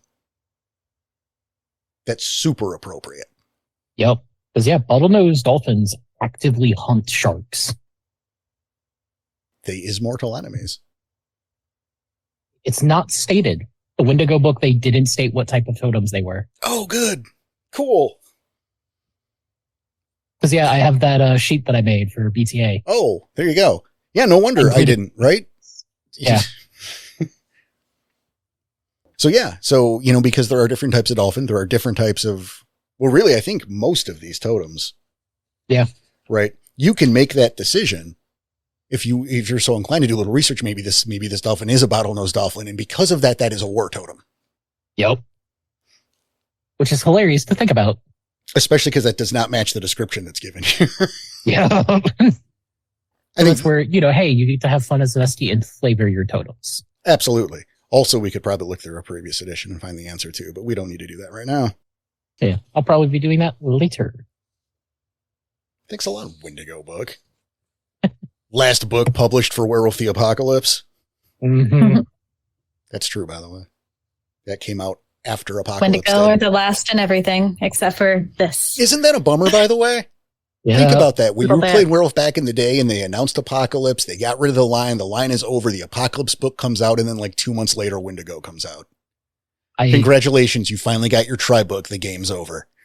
Yep. I'll say this. The only other group of people that I know who understand that is some Warhammer players, because with how they do their editions, they'll release new core books by factions.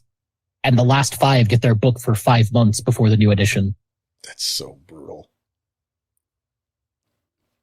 It's fucking... So, hey, congratulations, you got your rules. New edition time. So mean. Well, so moving on, right? Then we have Moose. The Canadian landlord. Which I think is both really appropriate and a little weird to be under Wendigo. Yeah, the dolphin's weird. Dolphin's just straight up weird to be under Wendigo. Yeah. Moose makes a lot of sense to me because of its antlers. I kind of associate that with Wendigo. Sure. And, the cold. Yeah, but I also associate moose with other animals like stag. Because of the antlers as well. Yeah. Well, I mean, I'm not gonna. Never mind. But moose are found in colder climate. Yeah, I was gonna say fucking 4 legs, largely brown antlers, same thing. I mean, moose are a lot bigger. Same thing. Yeah, it's just a Canadian dog. See, that one you want to run into. Yeah, they're shockingly tall. Yeah. I had a friend who did I don't remember where the fuck they were, but her and her husband were on vacation. And it was somewhere, northern like that. And what they ran into were beware of moose signs on the highway. And what you would learn, what she learned was that it's not like a deer where you see the deer in the headlights. You see the legs of the moose. You don't see the moose is too tall. You don't see the moose. You see its legs. And it's super weird to me. That feels like a cartoon. Yep. Fun fact about moose. They have a very few list of predators that hunt them. One of those is the orca. No. That's their only predator. I reject what you're saying. Because moose can hold their breath for extremely long times, and there's some that love eating like the grass and moss that builds up at the bottom of like some bays, and they can swim pretty well. So where I live now, we started making cider from the apples in the apple tree of the yard, so that the lawnmower, the automatic lawnmower, doesn't get squashed by a moose. Because we are near the forest and a moose could come. It has been known to come into town, and we don't want it to squish the lawnmower. While it goes for the apples. I want to point out that as someone who grew up in Detroit and the greater Detroit area, who spent most of his life either in or out on the outskirts of a city, that you have now made moose into a kaiju. This is some sort of Lovecraftian nightmare creature that is both aquatic and fucking I did not realize. They can shrug off buckshot. I am legitimately a little bit scared to go walking in the forest by myself because I don't know what to do if I encounter a moose. I just keep eye contact and hope its tentacles don't get you. No, I don't want to make eye contact with it. I think I want to hide behind a tree. But it'll see you. Tree, I mean, it'll just knock the tree over. Yeah. I think it will. There's a reason why I call them the Canadian landlords. Because Canadians are allowed to exist in Canada so long as the moose say okay. Oh my God. I've seen videos of moose like flipping cars just because they were too close to the moose. I don't know, but the guy looked at them funny. Yeah, I was told the story that one time Mac's car was totaled by a moose. Mm-hmm. It knocked out the front, side, and back windows. With a single antler. It's possible. That's just one hoof print, really. Just boom. I wonder if they do the thing deers do where they the horns get covered in like the velvet stuff that eventually sheds off and looks like it's bleeding. I wonder if moose do that as well, because that's absolutely terrifying. And once again, fits even more with Wendigo. That part is true. Fuck, and back to it at that point, right? Yep. Yeah, so it's just been fun fact corner for a little bit. Right, this terrifying creature. It also kind of helps with thinking about those material correspondences, though. That's true. Moose does battle, clashing of its antlers, conquering and sometimes killing his rivals with the force of bone against bone. Yikes. Mm-hmm. Moose grants packs 2 dots of melee and a temporary point of strength when engaged in direct challenge with a competitor. If the confrontation is over a question of mating or desire. Jesus. Sure, that shouldn't be for... All right. Shouldn't that be for dolphin? Hey, look at that. We have another one of these totems in Wendigo's Brood. Come on, dude. Fucking figure out your people. Yeah, headstrong, heedless creatures, often difficult to chosen goal. Children moose must spend a willpower point to deviate from a predetermined course of action. Mm-hmm. Interesting. Okay. They are bullheaded. Yes. And bull moose are a thing, so it's even more appropriate. So if you were to summon moose, I would probably have a large quantity of like leaves and apples and other like vegetation for them to feed on. Like a large quantity of them. Mm-hmm. That's fair. Now I wonder, I don't know this, and I feel like maybe they don't because of the type of antler. Mm-hmm. But like deer, it's my understanding the buck will sharpen their antlers. Yep. Mm-hmm. I don't know shit about moose. I just learned about their bat wings and their fucking tentacles and shit today. I didn't know they were aquatic also. So. Oh, no, moose don't sharpen their antlers, but they rub the dry velvet stuff off their antlers once they're fully grown. Okay, so they got blood horns. Flesh hanging off. Yeah, they have the bleedy like flesh hanging off horns. Wendigo, of course. So that's perfect. So then, but this is the point, right? Is I would add to that correspondence some rock or trees or something for them to do that. Yeah. It'd be like a salt lick for a deer. Like, here you go, fucker, enjoy that. Mm-hmm. And at the same time, with moose's propensity for like challenging and competition in this case, I'd imagine the pack, you probably have to be careful with how you talk to this totem. Yeah, I'd imagine not only stubborn, but confrontational. Exactly. Like if this totem thinks you are challenging it, are you questioning me? Moose has something to prove. Mm-hmm. Right? Like he is short for other moose, and like his last moose girlfriend told him his dick wasn't very big. So he's got something to prove, and he is mad at you, and he's gonna fight you first chance he gets. Yes, he definitely is. He's confrontational. He's looking for an excuse. Maybe not aggressive, but maybe sensitive. Mm-hmm. Not in like I got you a teddy bear, but like he's very touchy, maybe insecure in that manner. He's strong, he's powerful. We're not denying that, but he feels a certain way about his position here. And what are you talking?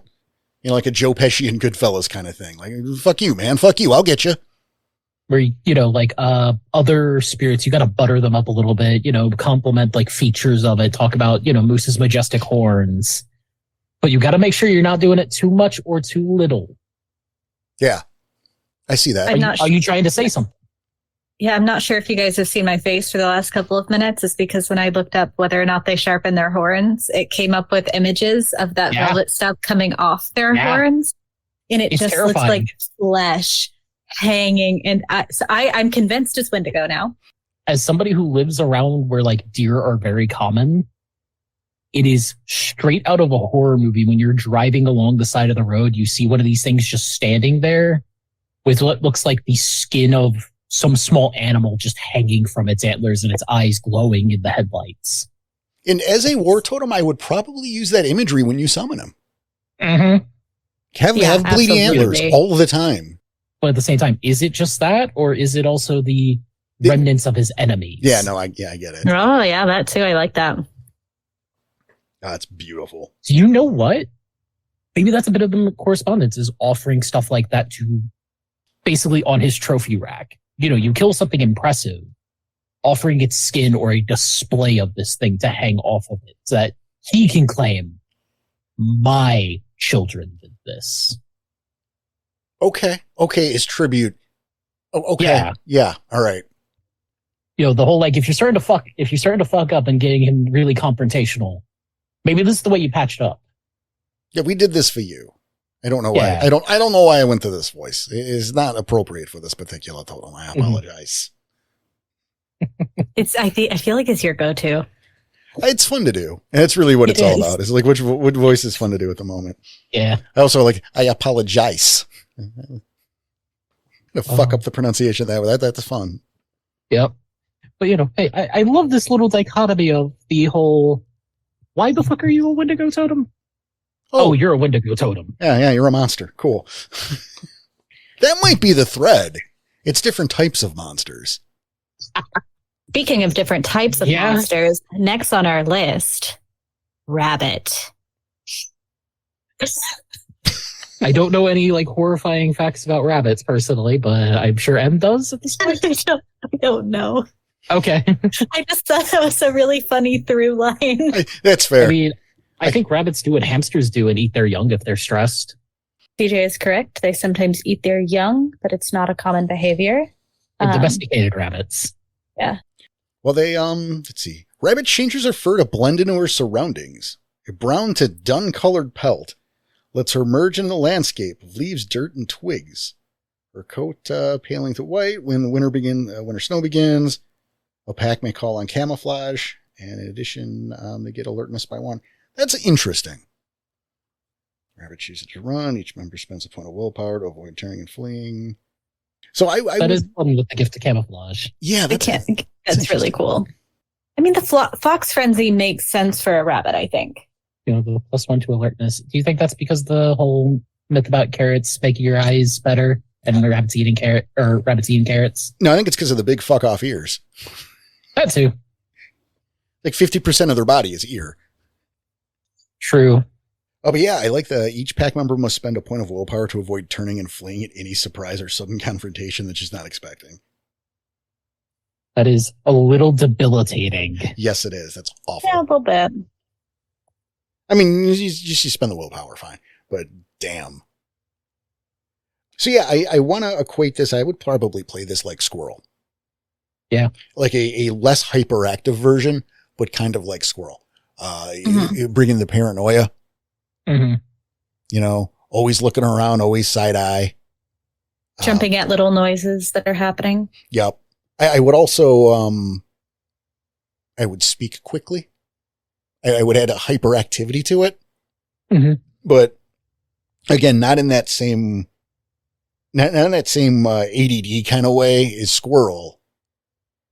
Right. Squirrel's easily distracted. I don't think Rabbit's easily distracted. I think Rabbit is focused but paranoid. Yeah. Rabbit's always looking for threats. It's always on high alert, looking around constantly. Right.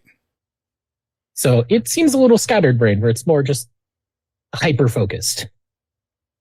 Yeah, and I think that's the big difference, right? Is that Squirrel is completely scatterbrained. Yep. Squirrel's all over the place all the time. is super hyperactive. I think, yeah, the rabbit's just maybe a little jumpy, but hyper aware is very focused. But I would talk quick because I like, you want to lean into the speed of the hair, you know? Yeah. You know, definitely do the, I'm thinking back to Thumper. Does anyone even know what fucking Bambi is anymore? Yes. Yes. Yeah. I'm sure they do. It's classic. You know, well, yeah, but right. But you know, I seem to remember like Thumper like always had the foot was always, yeah, I would do that too. You know, like that foot is always twitching and ready to go. Yep. You know, and again, it's not hyperactivity so much as it is being ready for when that lawnmower shows up or, you know, the fox, you know, or whatever. Yeah. Like this is a spirit you want to probably get done talking to quickly. Just not because squirrel's going to lose its attention. It's going to stop paying attention to you. Yep.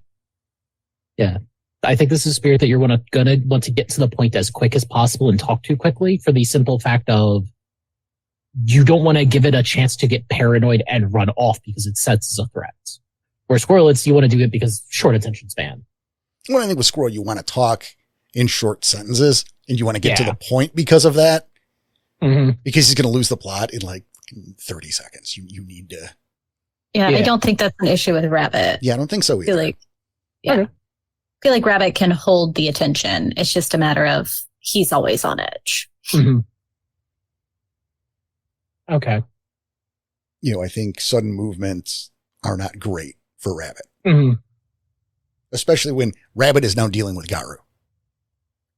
Oh, yeah. That's a predator. Right. Yeah. And there is a pact here and there's a relationship, but you are a large, violent, angry thing that eats me. There is a dynamic there with years and years of hiding from predators. And yes, you have a pact with them, but you're encountering and dealing with a predator. Yep. And this is where I'd almost also play into that a little bit more with the, don't make eye contact with this thing as well, because that's the, if I remember correctly from the Lupus book, they're talking about there's that moment where the Lupus is like looking at the rabbit, waiting for that eye contact to start the chase. Yes, the agreement. Yeah. Yep. But I'd also go so far as I know there's some totems out there that will say, hey, don't eat anything like me. For a rabbit, I could imagine because it's such a common thing, it's more of you have to do the prayer for prey. You have to show it the respect. If you got to eat a rabbit, you got to do it right. You got to do the respect. You got to do the agreement. I won't take it personally. But you just stay right there. I mean, I could see that as like an addition to the ban or a little side thing to now, what are we looking at with material correspondence? Because let's be honest, when I think rabbits in material correspondence, I think 4 things and none of these are appropriate. Okay. I think, Cadbury eggs. I think jelly beans. I think rabbit's foot, and I think carrots. And I feel like rabbit might be offended that you have its foot on a keychain is a summoning tool. Yeah. So I'm asking, because those are the 4 things I can think of, and none of those are correct. So carrot is one of the first for me as well. But putting that aside, they're all food related. But I'm thinking like a nice big juicy melon, jelly beans, and Cadbury some eggs. some bell peppers, lettuce, etc. Some dandelions, some like spinach and kale. No Cadbury eggs though. Sorry, I said mine were wrong though. All right. Okay. A potential one that's not like an offering of some kind, but in preparation to summon this, dig it a place for it to escape to. Give it an escape route. Okay. I like that. It might not come from that hole, but it's hey, I've given you a way out. The moment you think something's going on, here you go. I kind of like that idea of someone taking like a post hole digger and just taking one fucking scoop out, which clearly this is not a tunnel to anywhere, but it is a hole. Yeah. And rabbit would pop up out of that.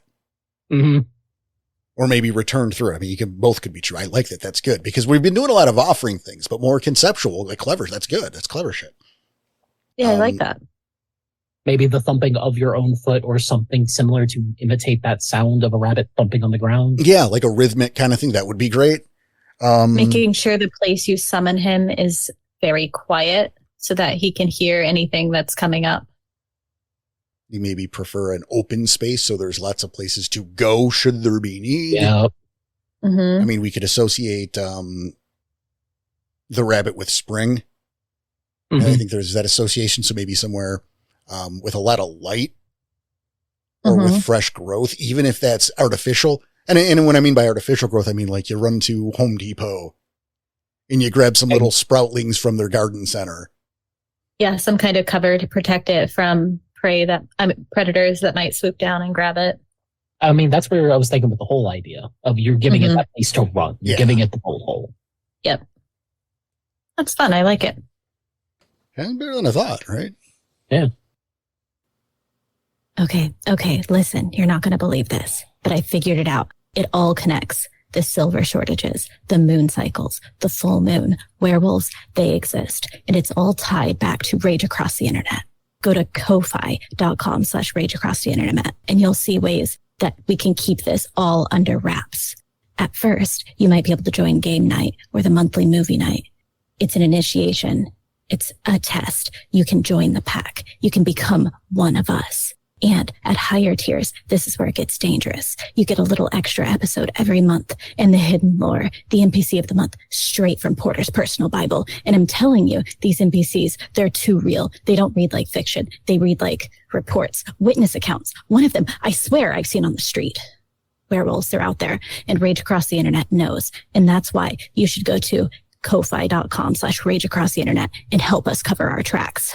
You can laugh if you want, but as the full moon rises, you'll see those glowing eyes in the tree line. And remember this, Rage Across the Internet is the best entertainment out there. ko-fi.com/Rage Across the Internet. We'll see you soon. All right. Now we're running long, and the downside here is we still got like 5 more totems from the Wendigo book. Just from the Wendigo book at this. But right. We went through Access Mundi. So I think what we need to do here, because we do have a schedule to keep, is we'll do one more totem out of the Wendigo book, and the rest you guys can find yourselves. Again, they're right from Wendigo Revised. In the chapter 3 of Wendigo Revised, right? Yep. Chapter 3 is where all the goodies are. The fetish is the rites, the totems. That's just that's tribe book. But so there's dolphin, there's moose, there's rabbit, there's caribou. We're not talking about any of those because we're running low. Yeah. But we will. We'd love to, but we really would. We've been having a blast with this. The funny thing is, we planned on doing 2 tribes. That's not happening. It's like with no a third as a backup. Exactly. There was a third as a backup, and I'm like, there's no way we're gonna get to the third. There's a lot of stuff here. There's no way we're getting to the second. Now we know the series is going to go on 13 times. Exactly. Mm-hmm. So we will be doing this for every tribe. But so we are going to end up with Sturgeon. We're going to do Sturgeon last, which again surprises me when I think about Wendigo. But you want to have a diversity, like we talked about. Like we didn't even bring it up with rabbit, but like a diverse section of totems, because it's not just one thing, right? So this is good. I know so little about sturgeons. Well, sturgeon roe is what makes caviar. Of course. So a bougie totem. Got it. Yeah. Okay. So make sure that there's a monocle in place when you, maybe a top hat, maybe not. Maybe. Yeah, it's crazy. So sturgeon has an uncommonly long lifespan, sometimes nearly 100. That's crazy. Sometimes lasting nearly 100 years. But because of that, sturgeon can often help a werewolf in contacting ancestor spirits, using the strength of his memory to bridge the umbral distance between living and dead. That's nuts. Okay. Yeah, they're often called living fossils because they resemble their ancestors, which makes sense for summoning ancestor spirits. Yeah. Sturgeon may be able to answer very old questions. I don't like that phrasing. What is an old question? Yeah, that's poor phrasing. Right. Like I know what they mean. Like questions about old topics, but an old Yes. question. What is that, like Chicken or the Or Egg? questions about forgotten lore or stories. Right. Long forgotten lore or stories. Yeah, like you're not going to get anything about like, hey, what happened to Seth last week when a massive attack came through? But maybe, Yeah. what about the tribe makeup of the Seth whenever it was first founded? 100 years ago, we lost this item or this Mhm. fetish. Who lost it and where did they lose it? Oh, I don't know exactly where they lost it, but I heard they were over here by this part of the river when they lost it. I like that as an answer. It is Yeah. note that, Sturgeon is seldom speedy with his responses. Don't rush the Sturgeon or you will get nothing at all. But it's one of those things of like, Sturgeon, much like Ice earlier, is going to take his time. Yes. He's in no rush. Where, unlike Ice, where you can't rush Ice, if you try rushing Sturgeon, he'll just fuck off. I like that. I was like, I don't need to put up with this shit. I'm not stuck in one place like this sheet of ice. I can just swim. Let's see. So Sturgeon is extremely sensitive to anything that taints Gaia because he carries the effect of toxins with him through his long life. He's also dedicated to consider all possible options and priorities in the interest of maintaining purity. Someone to go find that infuriating. Here's another funny thing in terms of phrasing, right? Followers of Sturgeon that have the ancestors' background sometimes find themselves unexpectedly visited by other Sturgeon ancestors. Your grandma was a Sturgeon? And this is where I've got like two ideas for this. Okay. My first idea is the case of, be it maybe a much older spirit of the Sturgeon. So, hey, you're talking to this fairly young Sturgeon spirit. It's just recently a Jagling. You're asking it this question. It doesn't know because it wasn't around then. But it's kind of like the Sturgeon knows somebody else. The Sturgeon knows another Sturgeon who was around for that. Or in the case of like people without ancestors, maybe if you don't have ancestors, you can have the ancestors of other followers of Sturgeon. Older packs that have followed Sturgeon could act as ancestor spirits for you. That could be, I think what they mean, right, is that other ancestors who also followed Sturgeon. Yeah. But that it's not how that is. Again, they have chosen their words in an interesting manner. Yep. Old questions and Sturgeon ancestors. Right. So it's like, does that whole family line have to be stuck in Sturgery or what? Mm-hmm. That you laugh at.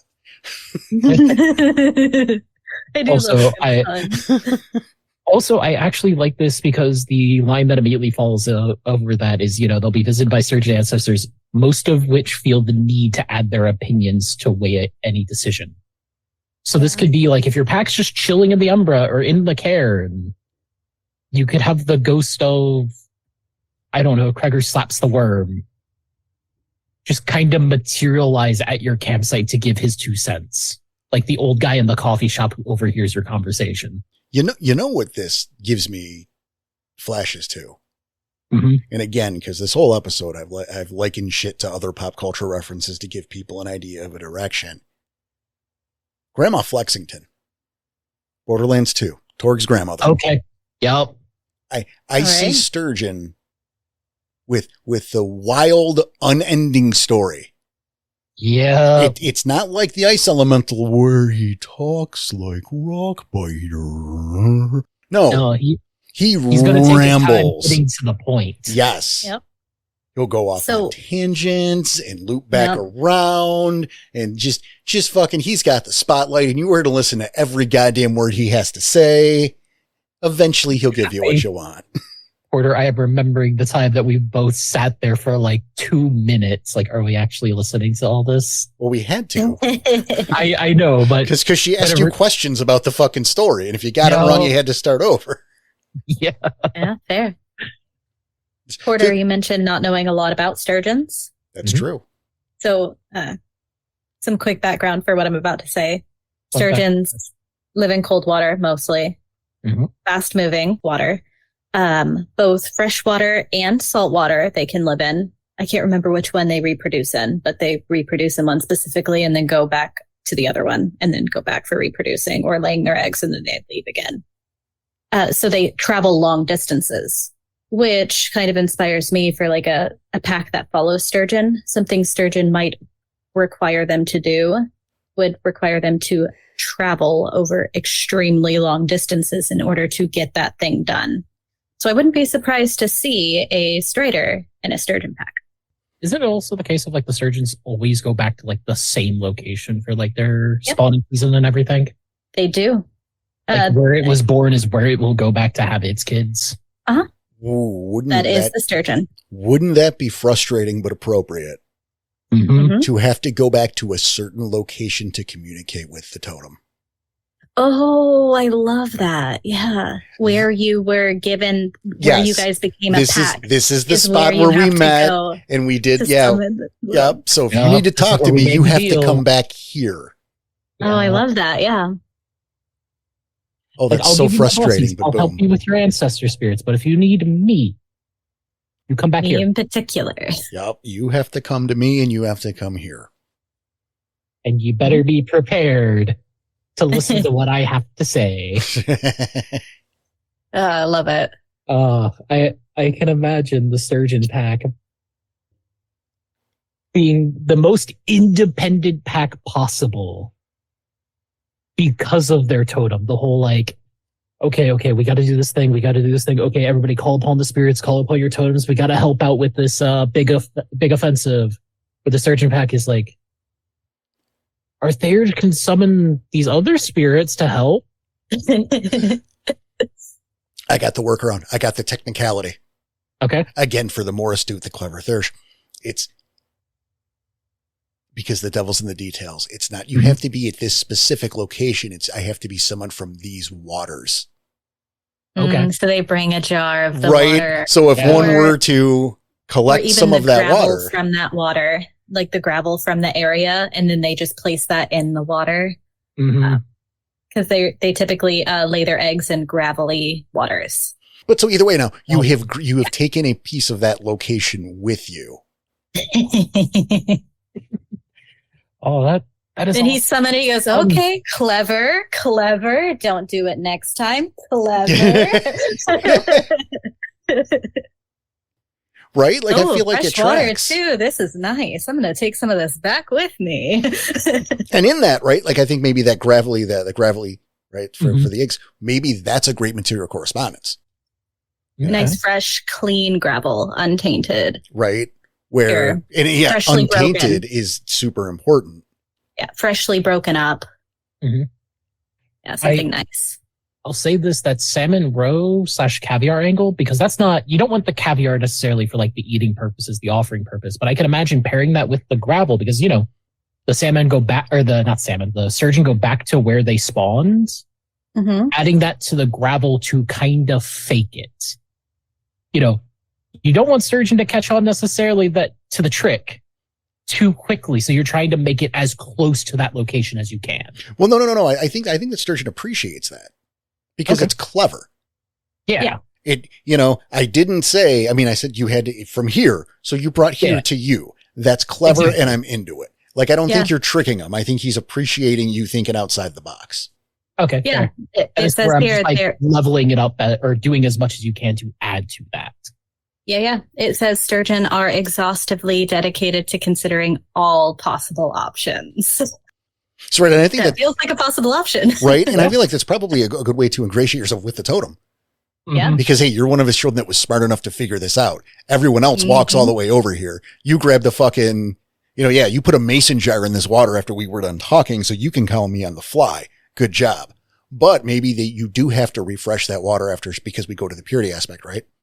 Yep. So like it's no longer pure. Right. So you will have to go back and get more. Or you can just gather 3 jars while you're there. Or that, right? But eventually those jars will run out. Yeah. But you can and then you got to go back. Yep. Man, that's good. I like that. And this is one of those fun parts with like the totem journeys, the totem quest and everything. Because usually with those, like you don't necessarily go far because you're on like the spirit journey. Mhm. I can imagine part of Sturgeon's like totem quest is it's dropping you off somewhere different. Like you're not just getting dropped off back in the Sept. You're not meeting Sturgeon in the Sept in the Umbra. No, you're getting dropped off at Sturgeon's location. So it is that like, yeah, no, it's the trek. It's not, you just have to go back to the Sept where you met Sturgeon for the first time and became a pack. It's wherever your spirit quest ended. Right. Yep. Where that is, probably near some fresh water. Hence the being able to grab some, because it's got to be from that water, you know? Yep. Yeah. You know, and again, I think he's the rambly, you know, Mm-hmm. but he's clever. So I want to do like shades of Boomy from Avatar, Okay. Mm-hmm. Yeah. but he's going to take the longest way possible to get to the answer. I could almost imagine it's like, you know, you have your question, you ask him his question, he starts telling you this story. He's answered your question about 6 different times through this story. You just need to think about it. And what's worse, right? What's worse is you got it. Mhm. You got the answer, maybe on the second attempt, Yeah. but you can't be like, okay, shut up. That's enough, sir. He's going to explain it again in a different way. Yeah. He's Mhm. going to talk until he's done talking. And this is your totem. So you cannot be like, fuck off. We're done. Nope. It's only that moment whenever he pauses, takes a little while, just before the end. One more thing. I see a wits etiquette roll Yeah. to pinpoint the moment Yep. to That fucking you get can him. insert yourself and end the conversation. Everyone's all posed like they're about to start a goddamn foot race. Holy shit. That awkward Midwestern goodbye. Yeah. Right. But hey, now with that in mind, we gotta go. Oh my God. We could keep going for a while. Transition. No, we could. We got like a bunch more we could do, but we have to go. This is one of the longer episodes in RAI history. This was a really fun episode, though. Oh, It yeah. was. And I'm excited to do more. yeah, expect more of these. This is a fun one. It is one of these ideal type of things. We can make a series out of this. This will be a great time. So we hope you enjoyed it, and let us know your thoughts, especially because this is the first of a new series, right?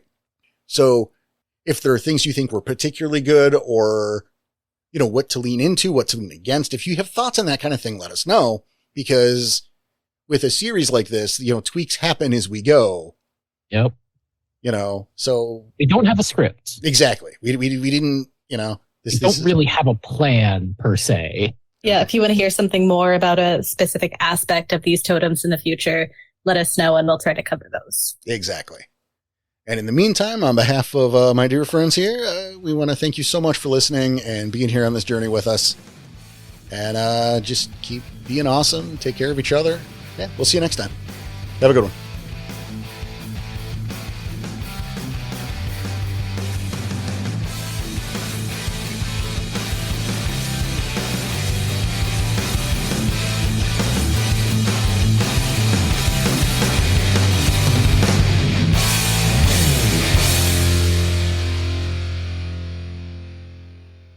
No, we're not dancing in a spiral. It's just a big circle.